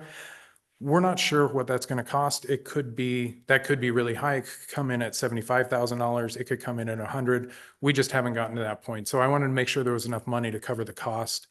From research, this is the high end. So again, budgeting conservatively to make sure we have it. The $110,000 donation, it's for PP&E and hazmat equipment that's been requested by North Lyon County Fire Department or Protection District. We've had meetings with Chief Bunn. We told him, while we don't have the capacity to fund their positions, right, because we have limited resources as well, and we're able to function on those limited resources within our budgets and within our means, but we could potentially look at one-time expenditures. So these are ones that have been identified by Chief Bunn.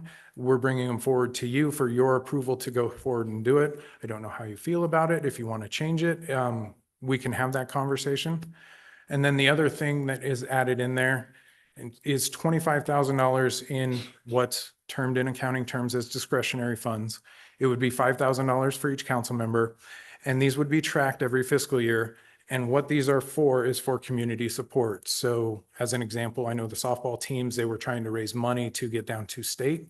A council member could bring it forward in a council meeting and say, I'd like to donate $1,000 out of my discretionary funds and use that to support the softball team so they have money to get to state. It can be nonprofits. They have to be approved funds. They can't be used for, just going out and joyriding, those types of things. There's going to be limits on it, but I wanted to or we wanted to, excuse me, give you the ability as council to support your community with these funds. So you'd have the ability to donate all of it, some of it, none of it. It's entirely up to you. But if you find a cause that you wanted to give $1,500 for a fundraiser, or $2,000 for, you have that ability. It just has to be approved in a council meeting.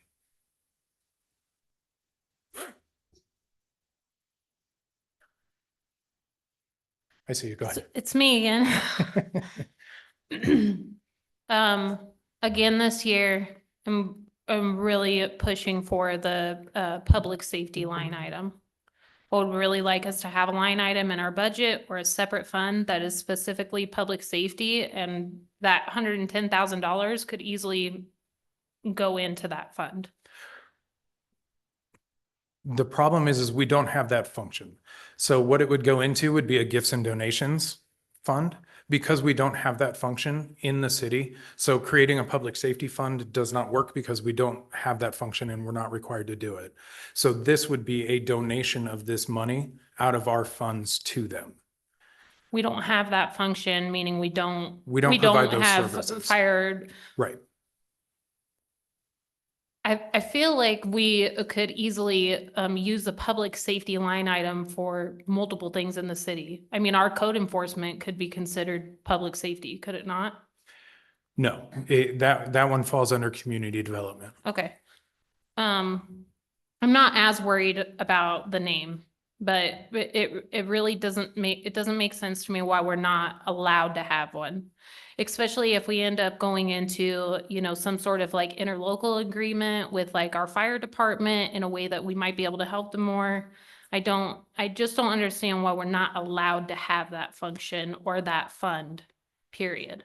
It's just a function of accounting. Because we don't have those functions, we can't classify any expenses as that.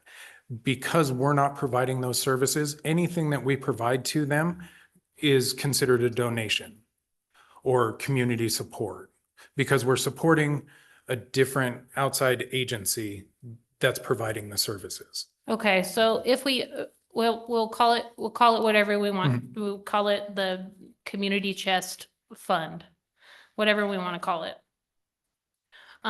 Should we later on go into like an interlocal agreement with our fire department that says we're going to fund XYZ, would we be able to pull from that, or then would we be able to create a public safety line item? No, we'd still have to label it the same way, because we're contributing funds to another agency to provide services that we don't provide. So it would fall under probably the mayor's budget, and it would be community support Okay. for those types of things. I would like, well, the only thing I'm picturing in my head is if we do go into some sort of interlocal agreement with our fire department, and we have a grant writer now that we're able to say somewhere in our interlocal agreement, the fire department can also utilize our grant writer to go out and find funds for public safety. Would those funds then be able to go into a community care fund? So I'll give you an example, because we do have an MOU and we provide fleet maintenance and repair services for the fire department. So what happens is our fleet department will go out and purchase the supplies. Excuse me. They'll purchase the supplies that are needed. They'll perform the work. Those expenses hit the fleet department in our budget as supplies and labor. And then we bill North Lyon County for the amount, and that goes into a receivable amount on a different function in our balance sheet. So you don't actually see that coming in, but we bill them and we get the cash back for it. Does that make sense? So even though we're providing that to them, we don't classify it as a function of public safety, because we're not performing public safety. We're performing our normal duties, but contributing to help them out. That makes sense? Yes and no. So with the grant administrator, if we were to have an agreement where they could utilize the grant administrator and we would charge them X amount of dollars per hour, we would still pay for the grant administrator out of our normal function, which would be, with this reorg, the city treasurer. All the labor and things like that, any materials would be charged to the city treasurer and then billed to Lyon County Fire as a receivable, and we would get the cash back. So Okay. it wouldn't hit public safety at all, because we don't have that function. Okay. I would definitely prefer if we have a separate line item that is just community donations? We If have that's what we need to call it. We do have a community support line item, and this is built into the council's departmental budget under community support. So the $25,000 and the $110,000, that's all bundled into one line item under community support in the council department. Okay. So you're saying we're gonna use our donations and everything is gonna come out of the council line item? These ones will. There's other donations that can come out. So the mayor's budget also has a community support line item to it. So donations to the 4th of July, 911, those types of things, those come out of those because we're donating funds to support other agencies or other outside entities. But the amounts that you have up there are the max amounts that are gonna come out of that fund? Yes. Okay. I'll just circulate it and then come back. No problem. Thank you.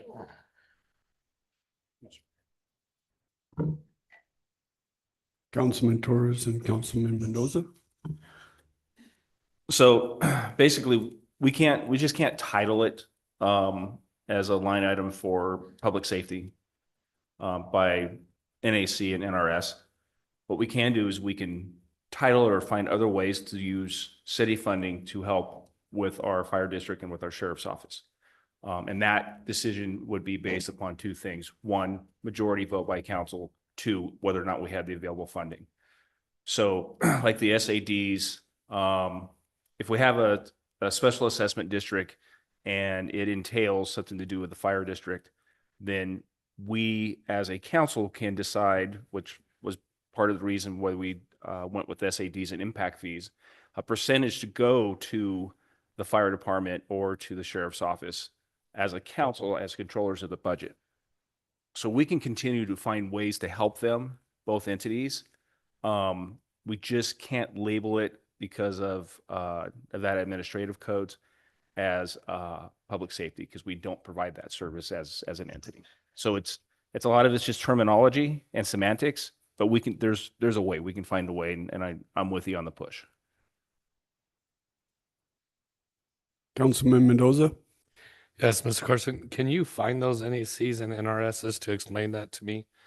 I find it hard that we can't label something public safety when we have people running around with Fernley Fire Station in the front page of the newspaper, and that's for Yeah. public safety. So I can definitely go through the NAC and the NRS. It'll take me, I'll have to get back. to Yeah, you. I just want to see the law that says council can't make a line item up that they want. Well, we do have a line item, and it's a donation because the fire department and the city are completely separate taxing entities and they have their own separate budgets and things like that. The fire department is responsible for that public safety function. Lyon County has a function for public safety for the sheriff's department that they provide. The city of Fernley does not provide any of those services, so we don't have that function. No, I completely Yeah, understand so- that. I just don't believe that if we have the function or not, why can't we make a line item for ourselves if we wanted to? Yeah, I'll If go we back and wanted find to that for set you. up a police department like everybody was going for years from the past years, or a fire department like everybody was advocating for, we absolutely would be trying to fund something for public safety to try to provide that service. I just want clarification on the written law and why, as opposed to just, not that I don't trust you, but just taking your word for it. I want to see the Understood. letter, I'll that's all. get that together and I'll get it to you. Thank you. Councilman Gannon. Thank you, Mr. Mayor. Mr. Carson, I'm not opposed to a one-time donation or a donation of needed help, but as far as funding an outside agency, Washoe County just went through a comprehensive study to find out how to balance their fire budget, and they made some changes that had no impact on their fiscal budget. So they found ways to do it that didn't impact and didn't cost money. And so I think if we're gonna have a bigger, broader conversation about what money we're gonna provide to an outside agency, I think a comprehensive study as to what we have, what we need, and what our options are before we just start, sending money to people because we're trying to help. We all want public safety. But Washoe County found a way to do it that didn't impact the taxpayers. And so I just think we keep an open mind when we have this discussion. That's my sort of thought process. The 110,000 for PPE or hazmat, I don't have a problem with. And I don't have a problem with the thought process of trying to prop up things that they need because they don't have the funding, or if they don't have the funding. But I think at some point, in that comprehensive study, we have to understand, are they going to be able to survive on their own 2 feet moving forward in 10 years or 20 years? And that study would tell us that. Or is that a function that if they're asking for the city's help, the city needs to take over that entire responsibility? And so this has come up year after year after year, when I've gone to debates and discussions about what things the city should do. And the folks that I've talked to have reiterated that the pool and the fire department and police services should eventually be under one roof. And there's some cost cutting measures there as well, I think, for that reasoning. But that's my comment. I'd like a comprehensive study before we get into we're going to start funding someone else's general fund. We're taking money away from the taxpayers and the responsibilities that we have to give to another agency. So thank you. So my suggestion on that one, Councilman, thank you, would be to bring that up as a future agenda item and discuss that and have council vote. And if we wanted to see a study along those lines and explore different ways we could, I know Councilman Torres brought up impact fees and SADs, and those are definitely things that we can look at. I would just suggest bringing it up as a future agenda item, and we can all discuss it out in the open again and have council vote on where we want to go with it. I agree. I just wanted to get my point on the record. Thank you. Yep. And Aaron Morton, City Attorney, I will also add that I just recently started looking into using general improvement districts, special assessment districts, and impact fees as a potential way to assist the fire district and potentially other ways of funding that way. Councilman Torres? Mr. Carson, NRS 354 covers not allowing a line item budget for an entity that a municipality does not provide. Thank you, sir. I was going to get to 354. I was just trying to get to the exact one. So thank you for the You're welcome. assist. I appreciate it.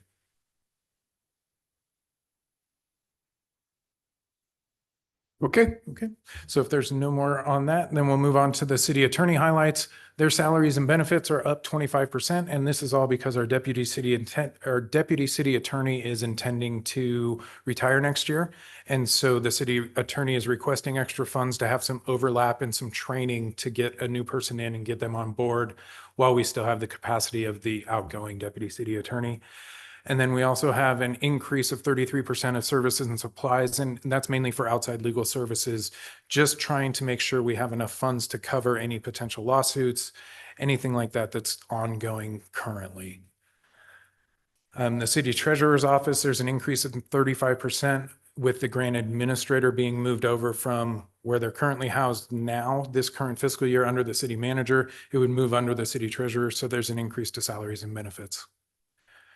The facilities department, salaries and benefits increase 84% over the prior year. And that's with the addition to the chief operations officer salary being allocated a portion to that. And then also the new allocation percentages that we'll go through with the final budget when we get to that point. The facilities master plan carryover from FY26, we have that amount included in there. And I think that's included about $600,000 for next year with the approval of the contract last night. So that contract came in higher, so we're carrying over more.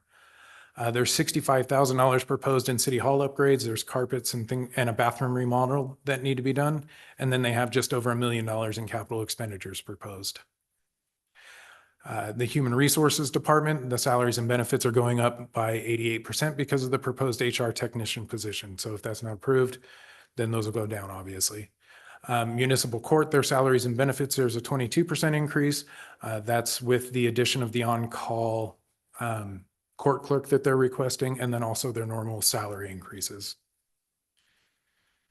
Do we have any more questions or comments on that page before I go to the next one?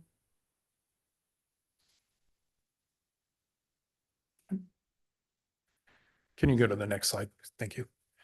So our streets and storm drains department, we have the storm drains master plan carryover from FY26, and I want to say, let's see, we have $250,000 that we're carrying over for this year or for this upcoming year, and then they have $90,000 in capital expenditures proposed. Oh, sorry, wrong line. $1.3 million in capital expenditures proposed. I was on the wrong column. The fleet department has $103,000 of capital expenditures proposed, and that makes up the entire increase outside of normal salaries and benefits increases. Animal control, they're proposing the additional animal control officer one position, so that increases 65% in their salaries and benefits. The animal control master plan, which is approved in this current fiscal year, will carry over to next year. So we have $150,000 carrying over there.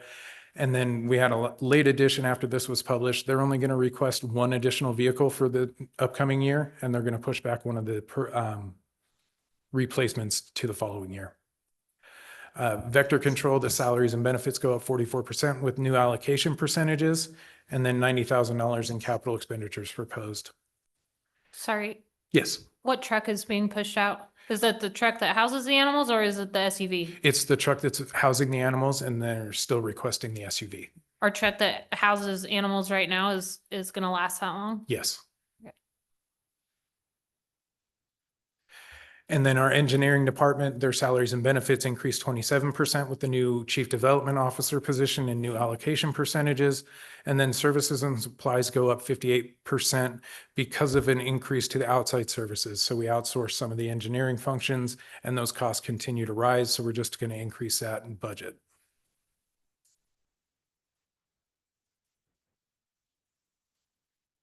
Next slide, please. And this is the last slide on the general fund that we have. So our Parks and Rec department, it's a 21% increase to salaries and benefits with the chief operating officer position added. The proposed Parks and Rec superintendent position will also add to that increase. And then they have $1.76 million in capital expenditures proposed, which include out-of-town park improvements, the mayor's fishing pond, and everything that we heard last week in the planning meeting. The cemetery plan is relatively flat, but we are carrying over the cemetery master plan amount from this current year to next year. The building department, their salaries and benefits increased by 24% with the addition of the chief development officer. Planning, their salaries and benefits increase 18% with the addition of the chief development officer. And then all of their master plans are carrying over. And I want to say it's around 900,000 in that department that we have to carry over. So those are the highlights. I hope you had time to review the tentative budget that was sent to you, and I'd be happy to answer any questions on the general fund before we move on to the enterprise funds.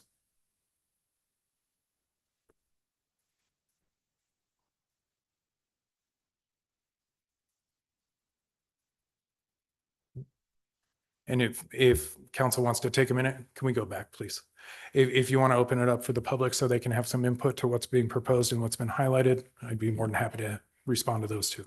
Does the public have any comments, input, or anything on this?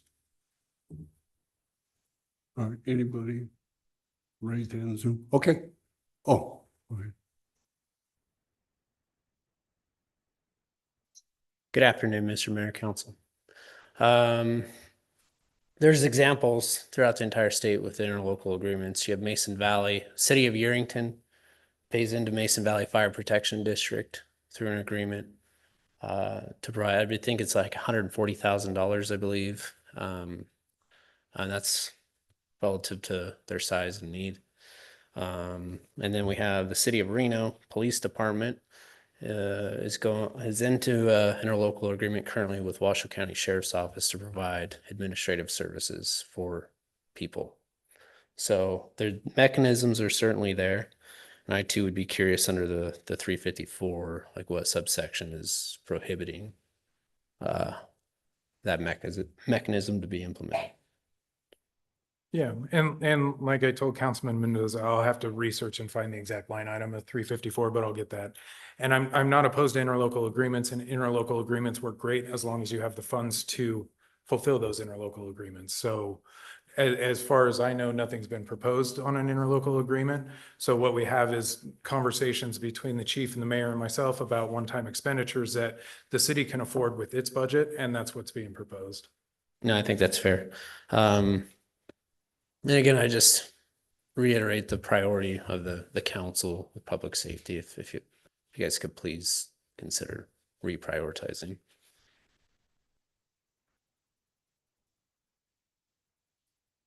I'm curious, Robert, once once we start generating some impact fees, some special assessment districts, once we start actually generating, revenue from those different, how are we, because a lot of it we're doing to help, support our fire district or our police just to keep up with the growth. And so I'm curious when those fees do come in, I would just rather a very clean way for us to split those funds between we're just not getting a lump sum. What percentage are we giving to the fire department? What percentage is going to community outreach or whatever? So in my mind, even when we, even when we start receiving those funds, we're still going to be the allocators, correct? Yes, we would, because we're going to be the recipients of the revenue. So we'll take them separately. So impact fees, we're currently going through, one of the master plans is to help implement impact fees. And one of the things we had to do was have a more robust capital improvement plan and charging those fees. There are limitations on what can be charged and what it can be used for. And we'll explore those. And when we get to the point where we're going to impose impact fees, it'll be very clear what the priorities are and how they'll be allocated. But there are restrictions to those. As far as SADs go, we can create SADs, and the purpose behind SADs are to help with capital outlay. So what you're doing basically is issuing bonds on behalf of somebody else, or in this case, we could issue bonds to help purchase new equipment, new buildings, those types of things. And you'd set the district and they'd get a property tax levy to service that debt. So it can't be used for salaries or anything like that outside of extraordinary, very technical type ideas. Most of the time you're issuing bonds to fund capital projects. Now, if you use those funds to fund capital projects and replace and update equipment and those types of things, then the funds you had set aside for those can be used for more operational type things. So there are different ways around it, and we are exploring those. As Mr. Mortons had said, we've had those conversations and we're looking at all of that. And as soon as we get ready and we're to a point where we can bring it to council, we will provide all of that information to you. Okay. Thank you.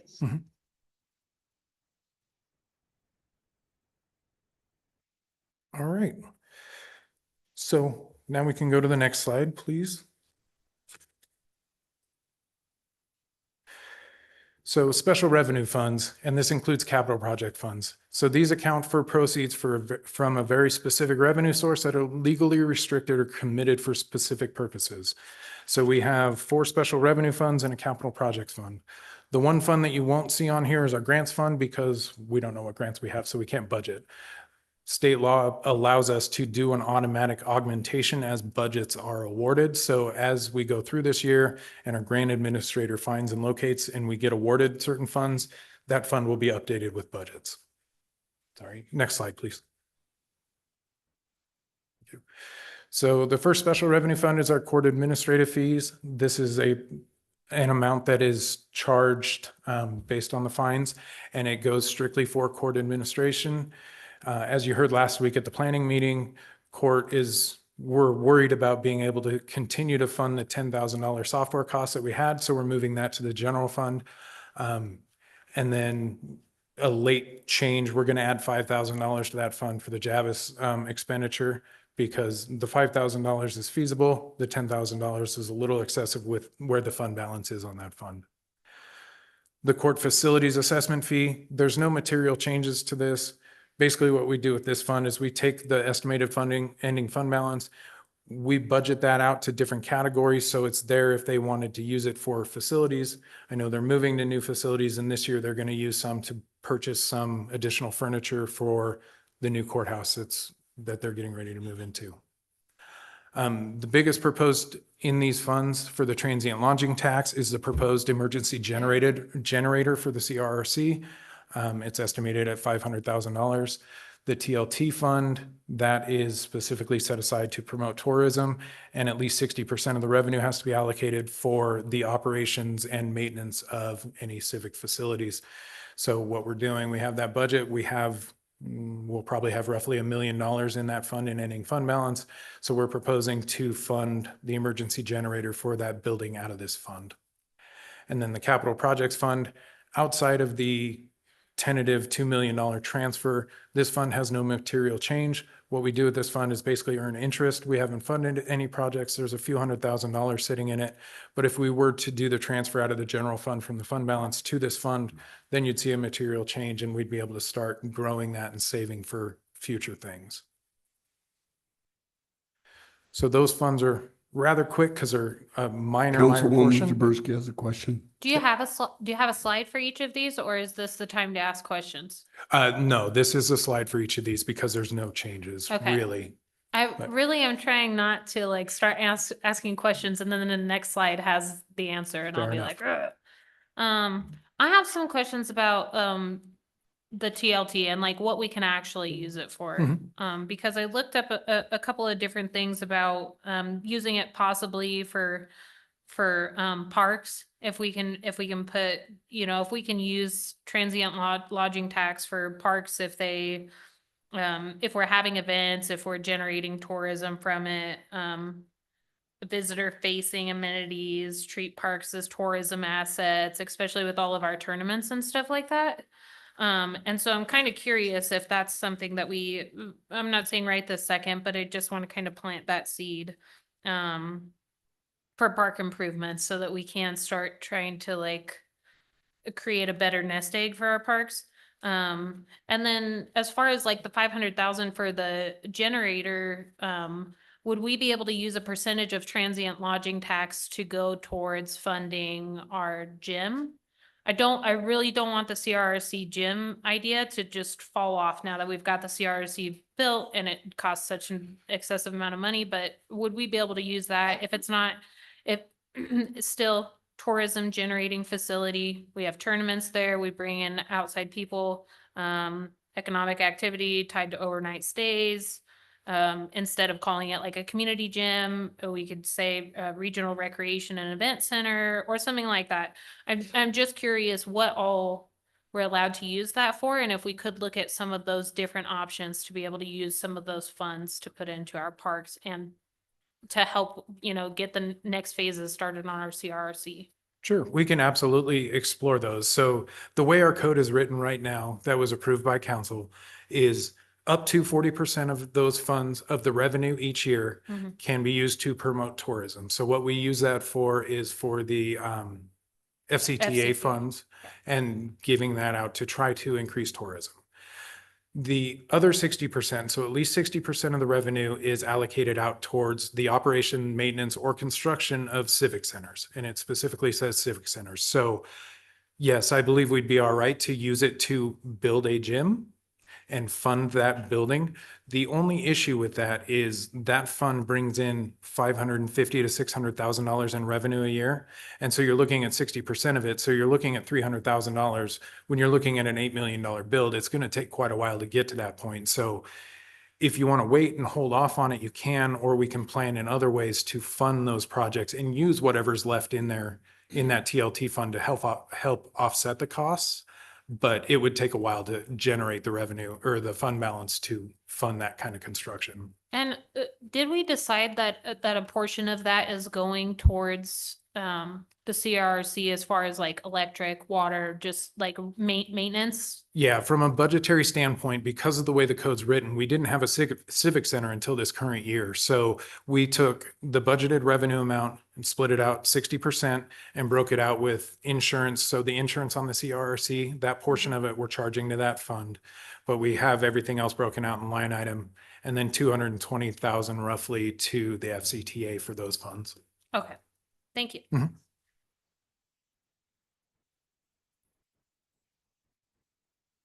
right. Anything else on those ones? Next slide, please. All right, so now we're on to the enterprise funds. We're getting down towards the end. This is going a lot quicker than I thought it would. That's great. So we have two more funds to go through, the water enterprise fund and the sewer enterprise fund.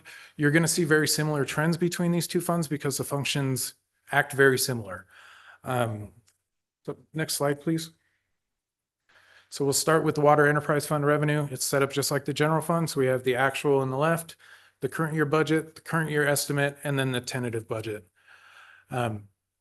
The service fees revenue is an increase of 3% because that's what we had as an increase to the fees. So it's a nominal increase up to $12 million. Everything else is remaining pretty consistent because those are so variable. Connection fees depend on how many people we get in. It's normally around $1 million, $1.5 million, somewhere in there. $1.3 million is a pretty safe estimate on it. Other, you can see in the last year, we had $2 million in other, but we only budgeted 300,000. Those are developer contributions and developer water right contributions. So when developers come in, they put in water lines for their new neighborhoods, they dedicate the dollar value to that. So it doesn't add any cash, it just adds value as revenue. We add that to it and it's an end of the year adjustment and we never know what it's going to be. So we tend to budget conservatively on that one.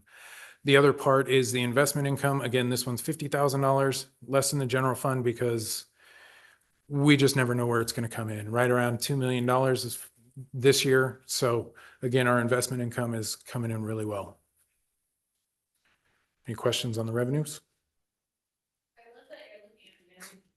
I just want to make sure you don't feel ignored. I want to make sure I answer all of your questions because that's why we're here. So Don't worry, I'll speak up. fair enough. All right, next slide, please. Oh, and I'm sorry, we skipped over and I went too fast on the revenue. The other thing that's missing again between the FY26 budget and the FY27 budget, we're still not in a structural deficit, so we're still not charging the ancillary fee for the debt. And so they still continue to get that break. If we were to fall into a structural deficit, that's when that part would be added back in following the resolution that we have in place for it. So that $4 million is still not there this year or this coming year.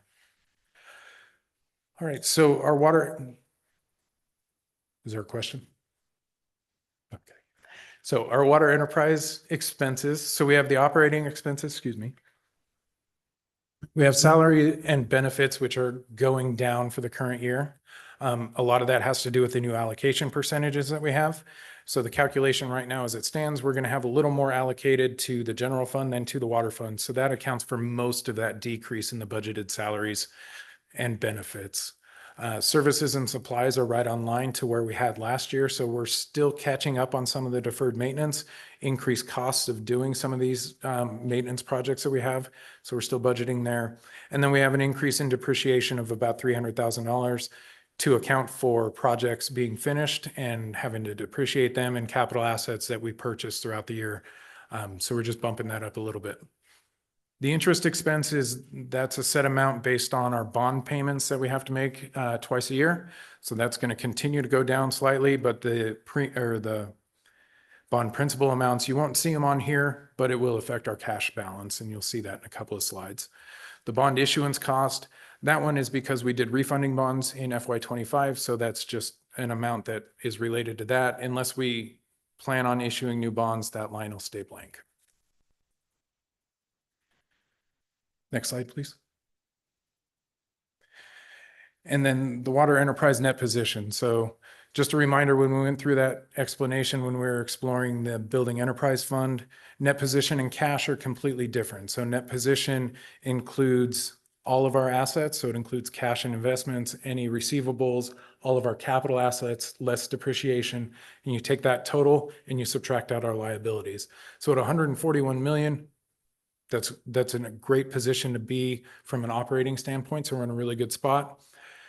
For our current year budget, we had a $214,000 surplus budgeted. We're going to end up close to 2 million, maybe more, depending on how the next few months numbers come in. But again, with the tentative budget, we're going to budget right around $200,000 for a surplus, expecting it to go up, but again, using conservative budgeting principles. So that'll bring our ending net position to right at 141 million still.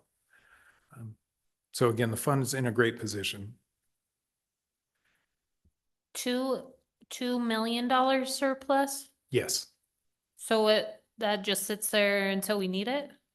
So that surplus, part of it is interest expense. So some of it is cash. Some of it is the added value that we get from developer contributions. So the infrastructure that gets that value is included in that. So it's not always cash, but that's why I was saying that number includes all of our cash and all of our capital assets. So if we were to get to the position where we really needed money in that we could sell some capital assets, some of the capital assets can't be liquidated, and that's why it's not all liquid. And so it's presented in this form. It's just assets minus liabilities.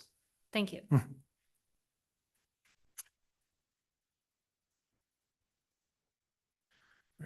Next slide, please. Thank you. So I apologize if this one's just a little hard to read. I tried to make it as big as I possibly could. There's just a lot of information. So this is part of the budget that we have to submit to the state, and it's our cash flow forecast for the upcoming year. And what this does is take all of our operating revenues and expenses, it backs out the non-cash transactions and gets us to an actual cash position. So in the current year budget, we budgeted for our cash to go down by almost $15 million. And most of that was attributed to capital projects that we needed to do, capital asset investment, those types of things. We're not going to spend the $15 million that we had budgeted for those because we know some projects are going to carry over years, some things get pushed off, those types of things. So best guess, we're going to end up about $8 million. So our fund balance is going to end up much higher than what we had budgeted. So we budgeted for our cash balance to be 33 million. We'll probably end up closer to 45, 47 million, somewhere in there.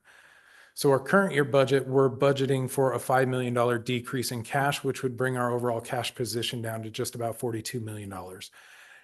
Now, what that's saying is if we spent every dollar that was budgeted and for expenses, and we received every single dollar that was budgeted, that's where we would end up. Things change, those numbers change. It's just one of those things as a forecasting. So we still have in excess of $40 million in liquid assets that we can use to pay off liabilities, construct, do projects, those types of things. So we're still in a really healthy position, and we'll probably end up somewhere in that range. So that's the last slide I have for the water. Nope, I lied. I have one more. Sorry, too many slides. And this is just for informational purposes, and this is really to highlight why we're going to create that utility admin and the utility billing for budgeting purposes. As you can see, between those two departments, utility admin and utility billing, there's over $2 million in expenses just allocated to those positions and those operations. And those were elevating the cost of the water treatment operation and the water distribution operation. So now we'll really be able to get to a better number on what it costs us to run that, and we'll be able to budget better going forward. So, okay, I promise that was the last one for the Water Enterprise Fund, so I'd be happy to answer any questions.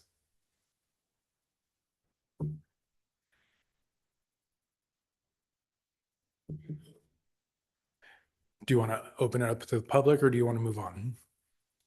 Does public have any questions on that section? Anybody on Zoom? No? Okay, continue. Thank you. Perfect, thank you. So our Sewer Enterprise Fund, this accounts for all the operations of our wastewater treatment plant. Again, you'll see similar trends that we did in the water fund. If we can go to the next slide, please. So again, service fees, we have a 3% increase to the budgeted revenues. The actual estimated are coming in slightly above budget. I expect that to grow again. We'll just have to wait and see where it's at. But we have the 3% budgeted for next year that's in there. Everything else remains relatively flat because we just don't know how those are going to turn out. But they seem to be numbers that work in the past. They're fairly close. So that's where we're going. It doesn't have a big impact in the overall budgeting scheme. So if we were to take connection fees and bump it up to $1.5 million, it really doesn't impact where we go from an expense standpoint. Next slide, please. So operating expenditure or expenses, excuse me, that should say expenses, not expenditures. You can see a large increase in salaries. Again, this is because of additional positions and the new allocations. So where the water fund went down, there's a higher allocation to the sewer fund because of the functions that the other departments are performing for it. So they get a higher percentage this year. Same thing with benefits. Services and supplies, we're actually budgeting to go down about $500,000. That's because we did some major maintenance on the water treatment plant, or the wastewater treatment plant, excuse me. And those are done, so we can bring it down. We still do have some maintenance stuff, and this will be refined as we go through. And again, there's also an increase in depreciation to 1.6 million, and that's to account for projects being finished and the addition of capital assets. The interest expense is much smaller on the debt because we don't have as much debt related to the sewer fund as we do to the water fund. The majority of our outstanding debt is over there. So that's why that interest amount is much smaller.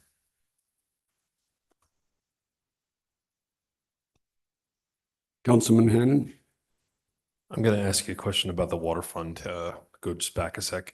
What is our term on the bonds? I forgot to ask you about that. When are we paid off? What year? So as of right now, if we There's did like not, 4 of them? 3? I think there's 4 outstanding bonds. Yeah. And if we were to not issue any more bonds, the last one would be paid off in fiscal year 2039.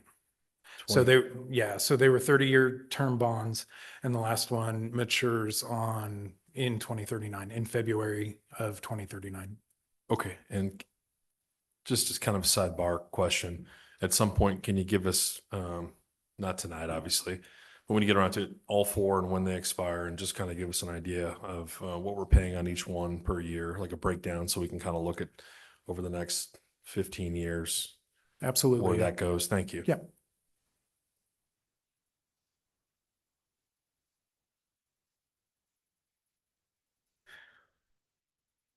All right, so we can go to the next one. So this, again, the enterprise net position, this is the same as the water fund. This is just assets minus liabilities.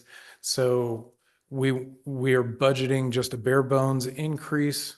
Again, we expect it to go up because our revenues we expect to be higher, but just on the conservative side. So we're budgeting it to break relatively even, but our fund balance is well over, or is over $58 million. So again, the fund is in a really healthy position, and we're going to continue to grow and keep an eye on these things.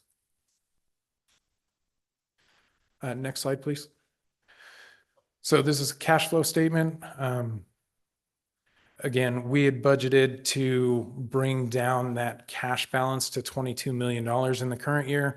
I'm not sure it's going to hit that. Plus, our cash balance at the end of last year was $3 million higher than we budgeted for originally. So we have more cash in there. In here, we have capital expenses that hit cash, and that's bringing the cash balance down to $22 million again for the current year. So we'll keep an eye on that, and those are definitely figures that we watch because without cash, you can't operate. Next slide, please. And so just a very similar idea to the water fund. This just shows the breakout. We had over $1 million allocated to the wastewater treatment function, whereas they were performing admin or billing utility functions. This will just get us better tracking. So those are the budgets for those individual departments within the fund. And that's all I have for the sewer fund. So if there's any questions, anything? Okay. See no questions. Go ahead. All right. So my last slide, I'd just like to point out that this reflects responsible planning for the future. We're still well within our means. We're spending the money that we've built up over the years and being able to provide additional services that are required by the city. So we've been able to grow our staffing to provide those services as the city continues to grow. We're to a point where we probably can't grow too quick anymore, right? We probably can't go through the years where we added 4 or 5 or 6 different positions. We're going to have to do it responsibly, and this will be the last year you see a budget like this. So we've gotten to that point where we're still providing the services we need, but until we identify another revenue source, we're kind of at a holding spot. So next year will look different. We'll have the same conversation. I really appreciate the conversation, and I really appreciate your input, the community's input. I think it's been great tonight, and we'll continue to have these conversations, and we'll get to the final budget that gets presented to you guys in May. So with that, I'd be happy to answer any more just general questions you may have about the budget, where we think we're going. Public, council, anybody. Okay, so we, excuse me. Councilman Hannon, Councilman Torres, and then Councilman Mendoza. I just have a couple comments. I just want to thank you. That's 2.5 hours in the hot seat down there. You're all the way down on the floor today. It's kind of, I feel like I'm looking over. I just want to thank all the staff. I want to thank you and the staff. We've been here 2 nights in a row for your dedication to this. And everyone's putting a lot of time and energy into this. We're being fiscally responsible. It's extremely important that we do that. And this was extremely comprehensive. So it gave me, I read through this and there's a lot of questions in my mind, but as you're speaking, it all comes together. And so I just want to thank you and staff and everyone that's attending tonight for putting the time to do this. So thank you very much. Thank you, sir. Councilman Torres. Thank you, Mr. Carson, and all the staff for putting all of this together. It's a lot of work. I think it, like you said, I kind of like to reiterate your statement on what the future budget is going to look like until we get additional revenues. I think this is a perfect time for the 26-27 budget year to kind of step back from just getting hammered with projects. It's kind of going to be a lull, I think, 26-27, and allow our staff to catch up to getting things done, getting things finished that we already have on the board. I'm not saying that we don't move forward, I'm saying we don't move forward at the same pace as we have in the past 4 or 5 years. So I think it's a great time. I think it's a great idea. Let these people kind of just get projects completed, and then we'll hit it hard and heavy after and see what 27-28 looks like. 100%. Thanks, sir. Councilman Mendoza. I just want to say thank you. Appreciate your time and your effort. Thank you, sir. Councilwoman Zaberski. Thank you very much. You are moving forward with confidence. I was pretty confident. Confident slide. I think mainly I'm really happy with all of staff's asks. It feels a lot less than normal. Not that their asks are bad or anything like that. It just feels less overwhelming than usual. But I'm just going to reiterate again that I'm really interested in the city, whether it's through an interlocal agreement or any way that we're able to help our fire department. Because you know, I can try and understand where Mr. Hannon is coming from, but I don't think that, you know, even as a city, being that we're separate from the district, I don't think that public safety is it's not optional. It's not. It's just not optional. We're outgrowing our fire department, and they're just struggling. I don't want to. I understand the line item not being able to be named public safety, but I really would like for us moving forward with confidence. I will be more confident if I'm able to see how we are going to be able to help with our with public safety in our community, and that and not $110,000 for hazmat. Like I really feel like we have to be able to do that. And those are things that we'll continue to explore. Like I said, the mayor meets with the fire chief monthly. I think there's been productive conversations on where we're at. Their budget challenges are the same as our budget challenges. And until different revenue streams or we can explore these other ideas for them, this $100,000 that we had allocated, that's where we're at, just because it's one-time expenditures. We're not proposing a lot of ongoing expenses in our own budget because we have such tight windows in there, because our revenues are so limited. We get property tax, and that accounts for 40% of our revenue. The other ones, if we were to identify other revenue streams and things were to come in, then it's a completely different conversation, and we can talk about whether it's ongoing funding for the fire department or bigger one-time expenditures. We're just not there in our own budget and our own revenue capabilities, but we will continue to have those conversations and continue to explore different alternative ideas as they come up. Okay. I agree. But I also think that we can restructure some things, you know, like how you're saying we can reduce our contingency down to 500,000 from 800,000. I think there is movement in there where I understand that we're tight as well, and our expenses and our revenues are kind of evening, if not at a deficit, but I feel like there is still movement. Going through all of your slides, I feel like there is still movement, and I'm not a finance director, and I have zero schooling that has to do with finance in city government, but I just want to put on record that this is my priority right now, outside of just our general city budget. And we'll continue to have those conversations going forward and see what we can come up with. Thank you. Councilman Hannan. Thank you, Mr. Mayor. Really quick, I just want to go on the record. I'm not minimizing public safety. I just want to go on the record and say that it's integral into the function of our entire city structure. And I'm more interested in long-term solutions than propping up or sort of helping folks out. If we do a comprehensive study and find out that that's not going to be feasible, and I'm all on board for this.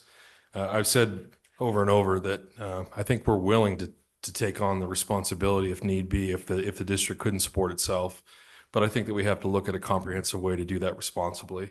And so I'm all for police and fire and public safety, EMS. I've been actively participating in that in my time here in Fernley, so I understand it. And it's a big problem, but we have to find a bigger solution, not just a Band-Aid. So that's just for the record. Thank you.